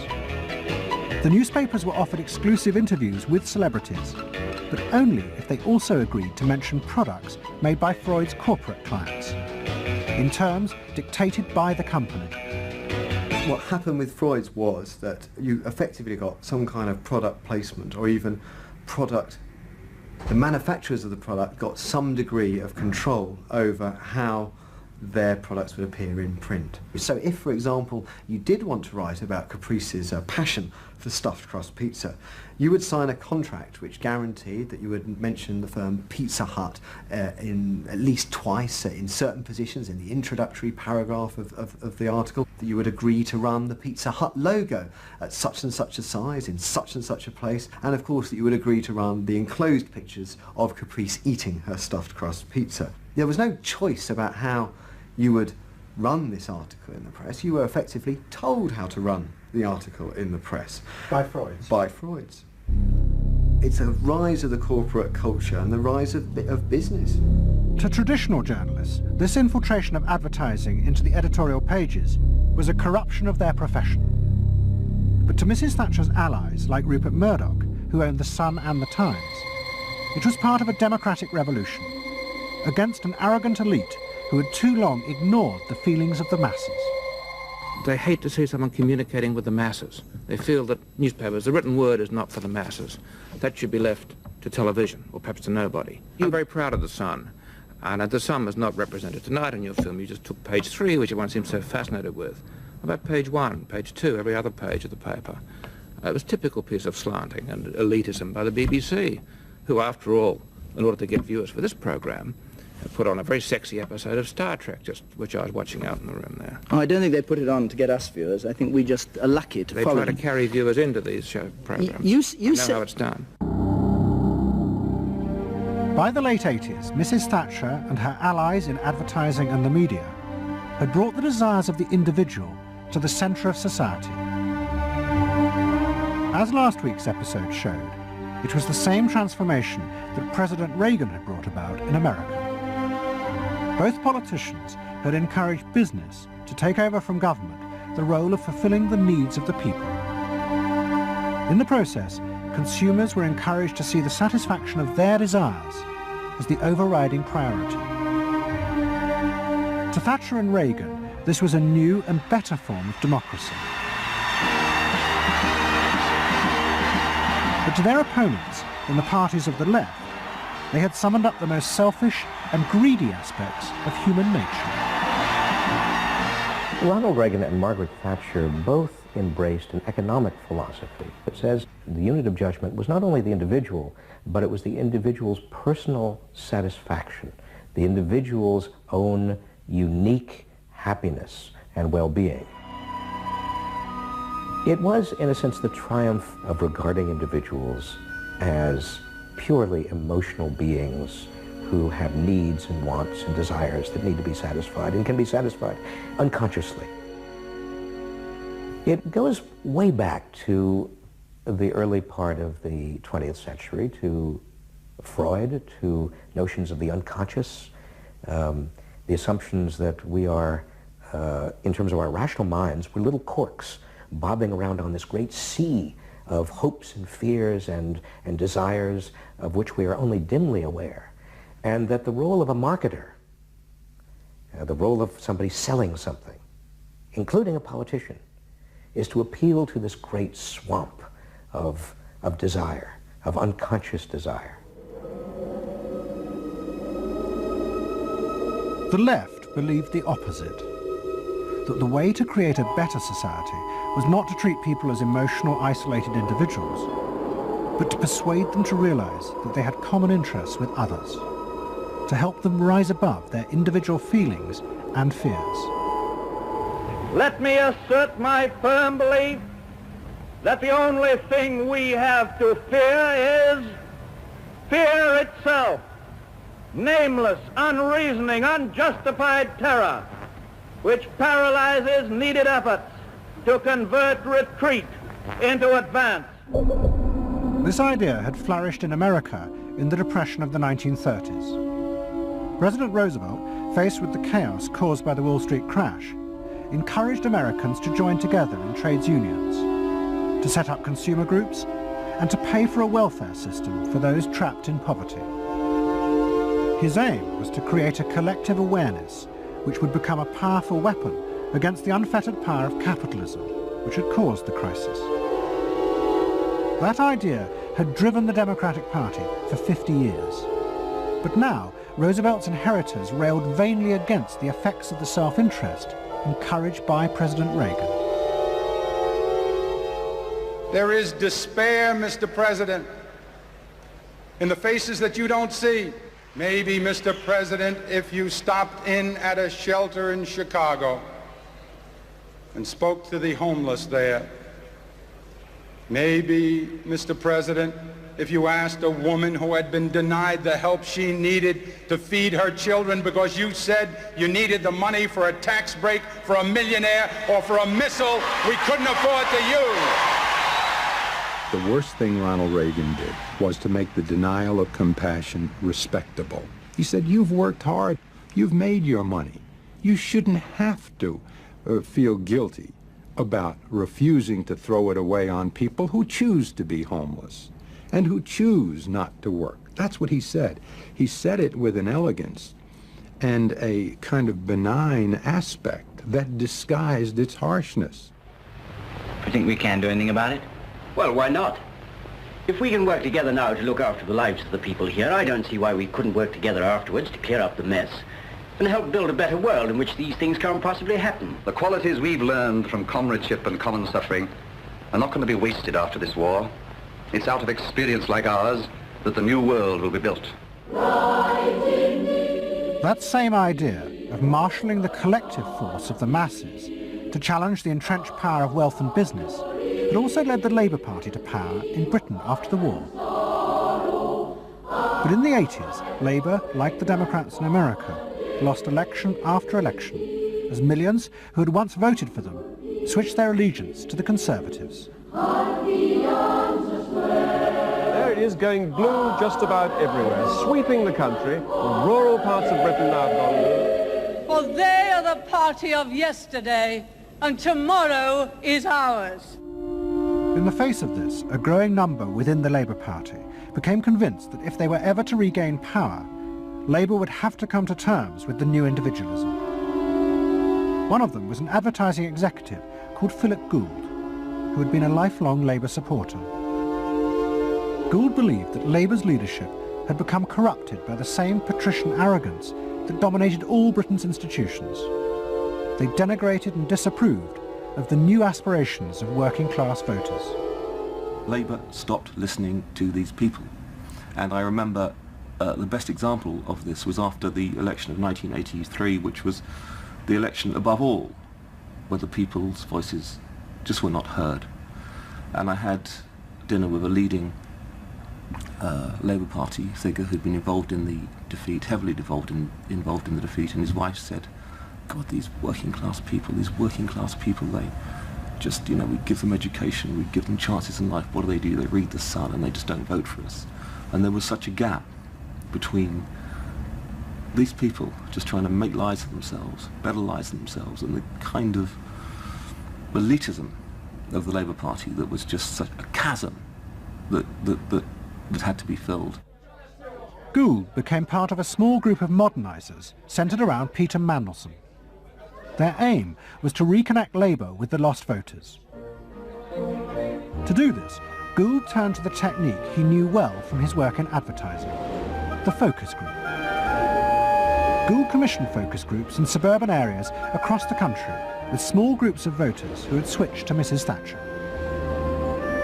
People were encouraged not to talk rationally about policies, but to express their underlying feelings. And what Gould discovered was a fundamental shift in people's relationship to politics. They no longer saw themselves as part of any group, but as individuals who could demand things from politicians in return for paying taxes, just as business had taught them to do as consumers. And I found that the people had become consumers. People now wanted to have, you know, politics and life on their own terms. I mean, not just in politics, but in all aspects of life too. People see themselves as they are, as autonomous, powerful individuals who are entitled to be respected, who are entitled to have the best, not just in, you know, going to Tesco's or wherever, but the best in terms of health and in education too. All this was about getting the Labour Party to understand the people really, really, really had changed, and the Labour Party had not, and unless the Labour Party changed, it would not win. Philip Gould now set out to try and persuade the Labour Party that they would have to make concessions to what he called the new aspirational classes. But he was going to face implacable opposition. In the run-up to the 1992 election, Gould argued that the only way to win was for Labour to promise not to put up taxes. But the Shadow Chancellor, John Smith, angrily refused. Labour would stick to its fundamental policies. They would fight the election with the promise of tax increases to create a fairer society. And as the campaign began, it seemed as if Philip Gould was wrong. The traditional polls consistently showed Labour ahead, despite the Conservative campaign message that a Labour government would put up taxes. Even the Conservatives' oldest allies in the press became convinced that by harping on about tax, the Conservatives were cutting their own throats. So the worry about the Tories must be that they're not at the moment conveying a sense of grip and being in control. And unless they can do better than that, I think they're going to lose. I mean, the other thing is that they still say that they are going to go on and on with this one single message of tax. And I think, I mean, part of the difficulty this morning was that you had a whole lot of people who've been going to the same press conference for 7 days, had virtually the same message thrust at them, and are kind of getting bored and restless and hitting back on it. I think the media sense a big story coming in the Tories being defeated. And the Labour Party too was convinced it would win and finally return to power. It's now time to meet the men and women who will form the next government. Labour Chancellor of the Exchequer, John Smith. And now, it is time for the next Prime Minister, Neil Kinnock. Those running Labour's campaign believed that by modern presentation they would attract back the voters, yet keep the old policies. But Philip Gould was convinced that Labour were going to lose. Through his focus groups, he knew that the very people who were telling the traditional pollsters they would vote Labour were in reality preparing to vote Conservative out of self-interest. But they were too embarrassed to admit it. And John Major also knew this, because his focus groups were telling him the same thing. What do you make of the poll, which puts Labour 5 points ahead? Sir, just one to the Daily Mail, sir. Feel out in the streets that matters. It's feeling good on the streets, is it? It is feeling good on the streets, yes. It has been feeling surprisingly good on the streets for some time. Quite surprisingly, quite out of line with opinion polls. Don't ask me to explain it, but it feels all right. Sir? Anyway, go on. No, lads, you must sit down. We're waiting to go. John Major's victory in 1992 was a disaster for the Labour Party. The small group of reformers centred around Peter Mandelson and Philip Gould were convinced that the only way for the party to survive was to change its basic policies. But their ideas were rejected by John Smith, who had now become leader.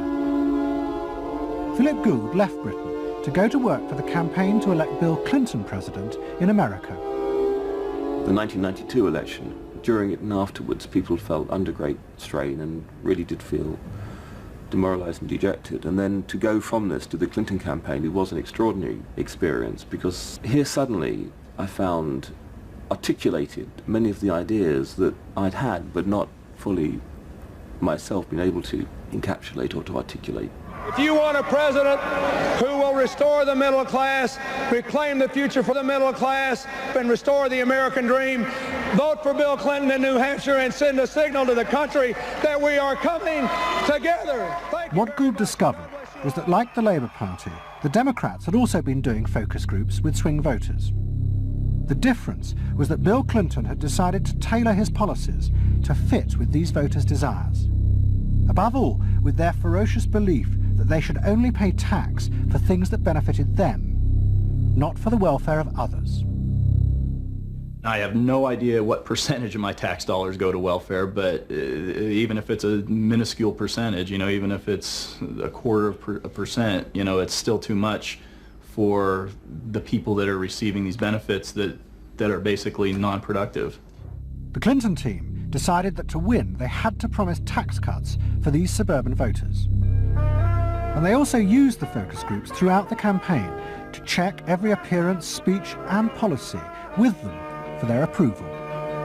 What Clinton called the forgotten middle class became central figures in a new type of reactive politics. Candidates for the presidency of the United States had been prepackaged and designed for many, many years. What was new was an attempt to use very sophisticated or pseudo-sophisticated techniques to plumb the public psychology, to find out precisely what the desires of the individuals were, and then to come up with a candidate and a platform and images and words that exactly responded to those deep desires. This was packaging at a new level. This was polling at an extreme. I'm not going to raise taxes on the middle class. And the middle class needs a break. Government is in the way. It's taking more of your money and giving you less in return. In the name of the hard-working Americans who make up our forgotten middle class, I proudly accept your nomination for President of the United States. Stay focused. Talk about things that matter to people. It's the economy, stupid. Okay? But Clinton's campaign team, led by James Carville and George Stephanopoulos, did not believe that they were capitulating to the selfish desires of the middle classes. Tax cuts were the price they had to pay to regain power. But once in power, they would still fulfill traditional democratic policies and help the poor who had been neglected under Reagan, above all with the reform of healthcare. They would pay for the tax cuts by cutting defence spending and increasing taxes on the very rich. In this way, they believed they were forging a coalition of the new and the old voters, both of whom could be satisfied. Probably for the first time in a generation tomorrow, we're going to win. And that means that more people are going to have better jobs, people are going to pay a little less for health care, get better care, and more kids are going to go to better schools. So thanks.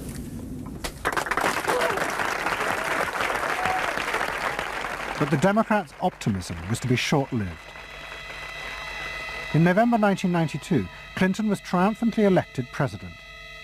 But within weeks, his administration discovered that the budget deficit was far greater than they had anticipated. At a meeting in the White House in January 1993, the head of the Federal Reserve told them that the deficit was nearly $300 billion. There was no way they could borrow any more without panicking the markets and causing a crisis. The only way to pay for the proposed tax cuts would be to cut government spending, not just on defence, but on welfare.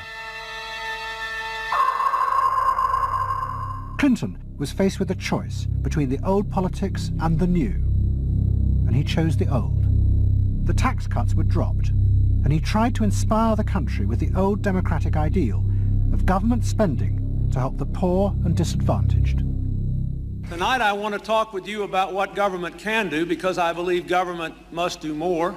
To put people to work now, to create 500,000 jobs, jobs to rebuild our highways and airports, to renovate housing, to bring new life to rural communities and spread hope and opportunity among our nation's youth. Healthcare reform sounds like a great idea to me. Well, I know, but some of these details sure scare the heck out of me. Like what? Well, like for... At the start of the Clinton administration, many of us, including, I believe, President Clinton himself, reverted back to an older tradition, tried to lift the public, to talk about genuine ideals beyond the individual. And that reform agenda being not only universal health care and child care and dealing with the widening inequalities in our society and homelessness, many things that many citizens, just particularly middle-income citizens, didn't want to deal with. But the suburban voters who had been promised tax cuts were not inspired by Bill Clinton's vision. They felt betrayed and wanted revenge. Their opportunity came in 1994 with the congressional elections. The Republicans, led by Newt Gingrich, promised huge tax cuts and to dismantle the welfare system. The voters who had defected to Clinton switched sides yet again, and the Republicans won both houses of Congress in a landslide. Well, I think it's a tremendous vote in favor of smaller government, lower taxes, and in a sense, a renewal of the Thatcher-Reagan tradition. And I think in that sense, it's pretty decisive. It means that the welfare state is going to be less hospitable for people who are not willing to take responsibility for their own situation. No question about it. I think today is the beginning of the end of the welfare state. For Clinton, it was a disaster. Faced with a hostile Congress, there was no way for him to get his reforms through. His personal popularity plummeted, and it seemed certain he would not be re-elected in 2 years' time. In desperation, and without telling his cabinet, Clinton turned for help to one of America's most ruthless political strategists, Dick Morris. What did he want you to do? Save his butt. Clinton was in serious trouble. He had lost the '94 election. He had lost control of Congress, and he hired me to come back and help save him. So he was basically asking me to perform roughly the same role as a life preserver would if you're drowning. What Morris told Clinton was that to win re-election, he would have to transform the very nature of politics. The crucial swing voters in the suburbs now thought and behaved like consumers. The only way to win them back was to forget all ideology and instead turn politics into a form of consumer business. Clinton must try to identify their personal desires and whims and then promise to fulfill them. If he followed those consumer rules, they would follow him. I said that I felt the most important thing for him to do was to bring to the political system the same consumer rules philosophy that the business community has. Because I think politics needs to be as responsive to the whims and the desires of the marketplace as business is. And it needs to be as sensitive to the bottom line, profits or votes, as a business is. I think that all of this involves really a changed view of the voters, so that instead of treating them as targets, you treat them as owners. Instead of treating them as something that you can manipulate, you treat them as something you need to learn from. And instead of feeling that you can stay in one place and you can manipulate the voters, you need to learn what they want and move yourself to accommodate it. To get inside the minds of the swing voters, Morris brought lifestyle marketing into politics for the first time. He went to one of America's most prominent market research firms called Penn & Shern and commissioned what they called a neuropersonality poll. It was a massive survey of hundreds of thousands of voters, but the only political questions it asked were to find out whether someone was a swing voter or not. All the other questions were intimate psychological ones, designed to see whether swing voters fell into identifiable psychological types. Well, we were asking people like, do you think you're the life of the party? Do you think when you see things that you like to have a list and organize them? Do you typically try to plan things ahead, or do you like to be more spontaneous? Where do you like to go? What sports do you like to play? What would you do with your spouse in a romantic weekend? So we were asking people some very personal questions about their own lives to try to see were the kinds of people that were likely to change their vote also possessing of certain kinds of personality traits. And in fact, they were. The neuropersonality poll allowed the Clinton team to segment swing voters into different lifestyle types. They were given names like pools and patios, or caps and gowns, who were urban intellectuals living in university towns. From this, the team could identify ways in which they could make individuals feel more secure in their chosen lifestyles, just as business had learned to do with products. Dick Morris called it small bore politics, tiny details of people's lives and personal anxieties which politics had never even thought about or noticed before, but which now had become the key to winning power. It was an America that focused on day-to-day practical concerns. Should I wear seatbelts? Should I stop smoking?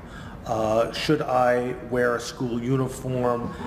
Is my neighborhood being protected?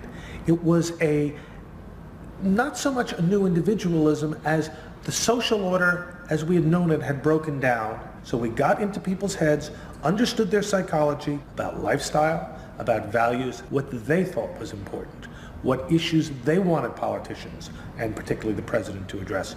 And these issues proved to be very, very different from what the conventional wisdom had suggested. As the election campaign began, Clinton revealed Morris's new approach to a shocked White House. All traditional policies were to be dropped. Instead, he would concentrate exclusively on policies that targeted the worries of the swing voters. V-chips would be fitted into televisions to prevent children from watching pornography. And mobile phones would be fitted into school buses to make parents feel more secure. Dick Morris also persuaded the president to spend his leisure time in the same way as particular groups of swing voters. He sent Clinton on a hunting holiday, dressed in exactly the Gore-Tex outfits a group called Big Sky Families liked. The aim was to reflect swing voters' lifestyles back to them. The Liberals in Clinton's cabinet hated this approach. And I would say, well, Dick, why have a campaign? This was the 1996 campaign. If all the president is going to do is offer up these little bite-sized miniature initiatives that appeal to people's desires, like consumers, buying soap, V-chips that you could put in your televisions so you could make sure that your children did not have pornography, and school uniforms. Why talk about them? They're so mundane and they're so tiny. And he would say back, if we don't do this, we may not get reelected. And I would say, what's the point of getting reelected if you have no mandate to do anything when you're reelected? And he'd say, what's the point of having a mandate if you can't get reelected? Isn't the ultimate goal getting reelected? But Morris's new politics were an extraordinary success. Clinton's ratings among the swing voters began to soar. And Dick Morris, along with the marketeer Mark Penn, took effective charge of making White House policy. Mark Penn set up a huge call center in an office block in Denver. And every night, hundreds of telephone operators called swing voters in suburbs across the country to check with them every detail of policies that Clinton was proposing. The policy was made by a group of people manning telephones in Denver, Colorado, placing calls to voters in places like Westchester and Pasadena, and asking them what they wanted from their government, and asking them very specifically about specific policies that Bill Clinton was considering. Would you be more likely to support him if he offered this particular government service, or if he offered that one? Those people told them what they thought. Mark Penn transmitted that to Bill Clinton, and it came out of his mouth. So essentially it was suburban voters in the 90s were creating American domestic policy, and some of it's foreign policy as well. Really? Yeah, Mark Penn was polling on questions like whether we should bomb in Bosnia, things like that. Morris also insisted that Clinton make a symbolic sacrifice of the old politics to convince the swing voters to trust him. In August 1996, Clinton signed a bill which ended the system of guaranteed help for the poor and unemployed. Welfare would be cut back after 2 years in order to force people into work. The new system was called welfare to work and would, he said, be a hand up, not a handout. It was the effective end of the guaranteed welfare system created by President Roosevelt 60 years before. For many in Clinton's cabinet, it was also the end of the progressive political ideal that Roosevelt had represented. The belief that one used a position of leadership to persuade the voters to think and behave as social beings, not as self-interested individuals. Dick Morris and the pollsters had won. And by that I mean that the people who ultimately got to the president, shaped the president's mind, were those who viewed the voters as just a collection of individual desires that had to be catered to and pandered to. It suggests that democracy is nothing more, and should be nothing more, than pandering to these unthought about, very primitive desires. Primitive in the sense that they are not even necessarily conscious, just what people want in terms of satisfying themselves. And the same triumph of the politics of the self was about to happen in Britain too. In 1994, Tony Blair had become the leader of the Labour Party, and the reforming group centred around Peter Mandelson became all-powerful. Almost every night, Philip Gould ran focus groups with swing voters in the suburbs. But this time he was listened to, and the desires and the fears of the new aspirational classes became the central force shaping Labour Party policies. In that period, I was talking to people who used to vote Conservative and were considering voting Labour, and they wanted understood that they are financially pressed and that there are limits to the extent to which taxation can be improved. They think that crime is an issue that matters to them and should be respected. They want welfare to go to people who deserve welfare, not to people who do not. This was seen of by many in the Labour Party as selfish. I never saw that it was selfish. I believe that a dad or a mum doing their best for their family isn't selfish. They're just doing their best for their family, and that's what people do. A crackdown on those who make life hell in their local neighbourhoods through noise or disturbance. Law and order is a Labour issue today. Philosophy of campaigning is, let's concentrate on swing voters, let's focus group them to find out what they want and what will appeal to them, and let's just relentlessly push those themes in the election. Something is happening to you. After promising to put money in your pocket, the Conservatives are quietly taking it away. Philip Gould was crucial because he gave the raw material, if you like, for these politicians to do this kind of politics. In that when he came up with stuff, they'd follow it, pretty much without exception. Blair himself would pore over these sort of 12-page memos and say, well, this is what we must do. We want people to earn more, to consume the good things of life. We want people to pay lower taxes. Gordon Brown says the Labour government would hold the main tax rates unchanged. The Labour government will not increase the basic rate of tax. I want to make it clear that I will not increase tax.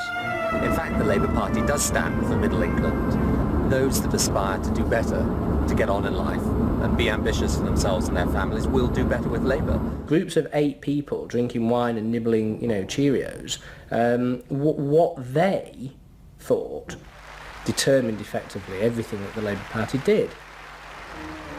And although those running the campaign liked to portray the new approach as their invention, it was in fact copied from the Americans, even down to the phrases that the American marketeers had tested on their swing voters. Peter Mandelson and his team were in the United States watching what we did and copied almost verbatim our approach in their 1997 campaign. The benefit system should be about giving people a hand up, not just a handout. Mandelson's not a fool if he's anything. He saw something that worked, so why not do it? And I can remember reading their manifesto and saying to myself, they just took it lock, stock, and barrel.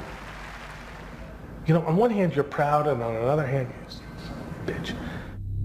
And as in America, Labour was forced to drop policies that would not directly benefit the swing voters, even if it meant sacrificing its fundamental principles. The commitment to public control of industry, which was enshrined as Clause 4 of the party constitution, was dropped. The aim of Clause 4 had been to use the collective power of the people to challenge the unfettered greed of business. But now, Tony Blair was faced with crucial voters who no longer saw themselves as exploited by the free market. They saw themselves as individual consumers who were fulfilled and given identity by what business delivered them. The new Clause 4 promised not to control the free market, but to let it flourish. Business is more powerful than government. It is quicker, It is more creative. Business is the lifeblood of the country. From this come all the benefits that society needs. Employment, investment. I think, frankly, there is only one party getting business right, and that's New Labour. What New Labour did suits people who exert power in society not through the political system, or not through the democratic political system. So it suits big business, and it suits entrenched interest, and it suits the status quo. You know, those three things, of course, just off the top of my head, being the things that the Labour Party is supposed to be, you know, a counterforce to.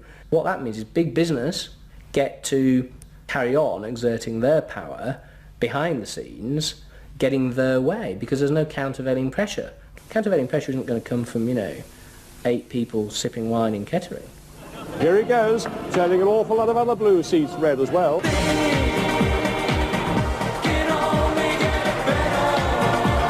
Very happy, very relieved, very exhilarated. But those who masterminded Labour's victory in 1997 saw it as a triumphant vindication of a new form of democracy. By understanding and fulfilling people's inner desires through the focus group, they were giving power to individuals, not treating them as faceless groups who were told by politicians what was good for them. I don't see the focus group as some marketing tool. I see the focus group as a way of hearing what the people have to say. And I see the focus group as a way to a new form of politics. What the people give, the people can take away. We are the servants, they are the masters now. 1997 was, I think, fundamentally important in that, because I think it is the end of the elitist politics that's dominated Britain for so much of the last 100 years.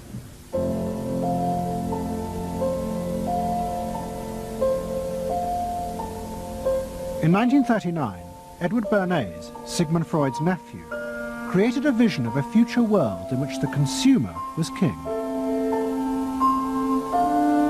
It was at the World's Fair in New York, and Bernays called it Democracity.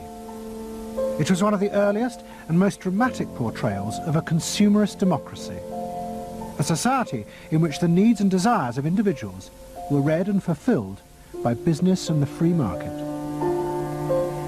The World's Fair created a spectacle in which all of these concerns were met, and they were met by Westinghouse and General Motors and the American Cash Register Company, and company after company presented itself as this sort of centerpiece of a society in which human desire and human want and human anxiety would all be responded to and would all be met purely through the free enterprise system.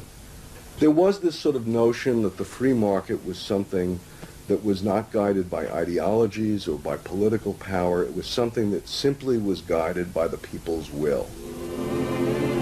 This was the model of democracy that both New Labour and the American Democrats had bought into in order to regain power.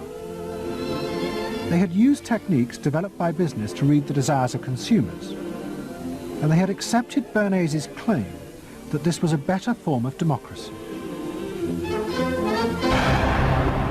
But in reality, the World's Fair had been an elaborate piece of propaganda designed by Bernays for his clients, the giant American corporations.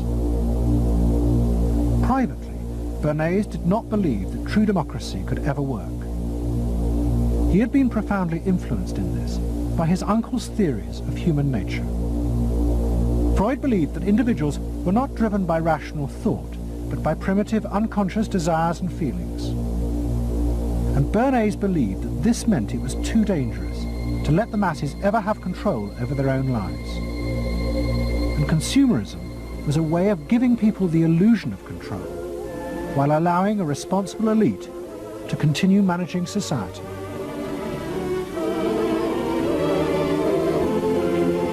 It's not that the people are in charge, but that the people's desires are in charge. The people are not in charge. The people exercise no decision-making power within this environment. So democracy is reduced from something which assumes an active citizenry to something which now increasingly is predicated on the idea of the public as passive consumers, the public as people who essentially what you're delivering them are doggy treats. The problem for New Labour was that it believed the propaganda. They took at face value the idea promoted by business that the systems invented to read the consumer's mind could form the basis for a new type of democracy. Once in power, New Labour tried to govern through a system that Philip Gould called continuous democracy. But what worked for business in designing products led the Labour government into a bewildering maze of contradictory whims and desires. For much of Labour's first term, the focus groups said that the railways were not a high priority, and Labour's policies faithfully reflected this. But now, those same groups are blaming the government for not having invested more money sooner in the railways. The point about focus group politics is that there isn't one because people are contradictory and irrational, and so you have a problem in terms of deciding what you're going to do if all you do is actually listen to a mass of individual opinions that are forever fluctuating and don't really have any coherence, and crucially are not set in context. So that's why people can say, you know, I want lower taxes and better public services. Of course they do. You know, you say, do you want to pay more taxes to get better public services? People are less sure. They then don't believe that if they do pay more taxes, they will be spent on better public services. So you end up in this quagmire where, you know, the truth is a politician has to say, look, this is what I believe. I believe that you should pay slightly more taxes to make better public services, and I pledge that I'm competent enough to actually use that money wisely. Do you want that? Vote for me, yes or no. And that's what Blair has failed to do. Tony Blair turns around and sort of tries to feed back to them what they already believe, and given what they believe is sort of a load of individual, incoherent, contradictory nonsense, that's all he has to offer. And then he wonders why people don't get him. You know, the answer they don't get him is because they're looking for someone to do something that they can't do themselves, which is actually come up with a coherent political opinion that they might have faith in. New Labour are faced with a dilemma. The system of consumer democracy that they have embraced has trapped them into a series of short-term and often contradictory policies. There are now growing demands that they fulfil a grander vision, that they use the power of government to deal with the problems of growing inequality and the decaying social fabric of the country. But to do this, they will have to appeal to the electorate to think outside their own self-interest. And this would mean challenging the now dominant Freudian view of human beings as selfish, instinct-driven individuals, which is a concept of human beings that has been fostered and encouraged by business because it produces ideal consumers. Although we feel we are free, in reality, we, like the politicians, have become the slaves of our own desires. We have forgotten that we can be more than that there are other sides to human nature. Fundamentally, here we have two different views of human nature and of democracy. You have the view that people are irrational, that they are bundles of unconscious emotion. That comes directly out of Freud. And businesses are very able to respond to that. That's what they have honed their skills doing. That's what marketing is really all about. What are the symbols, the music, the images, the words that will appeal to these unconscious feelings? Politics must be more than that.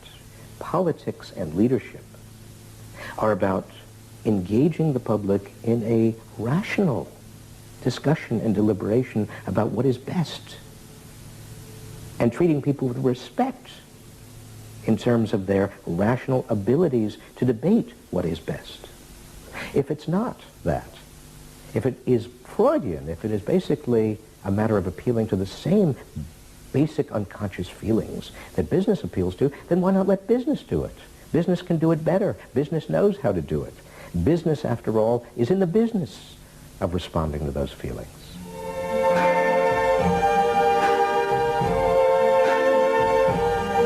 I see trees of green,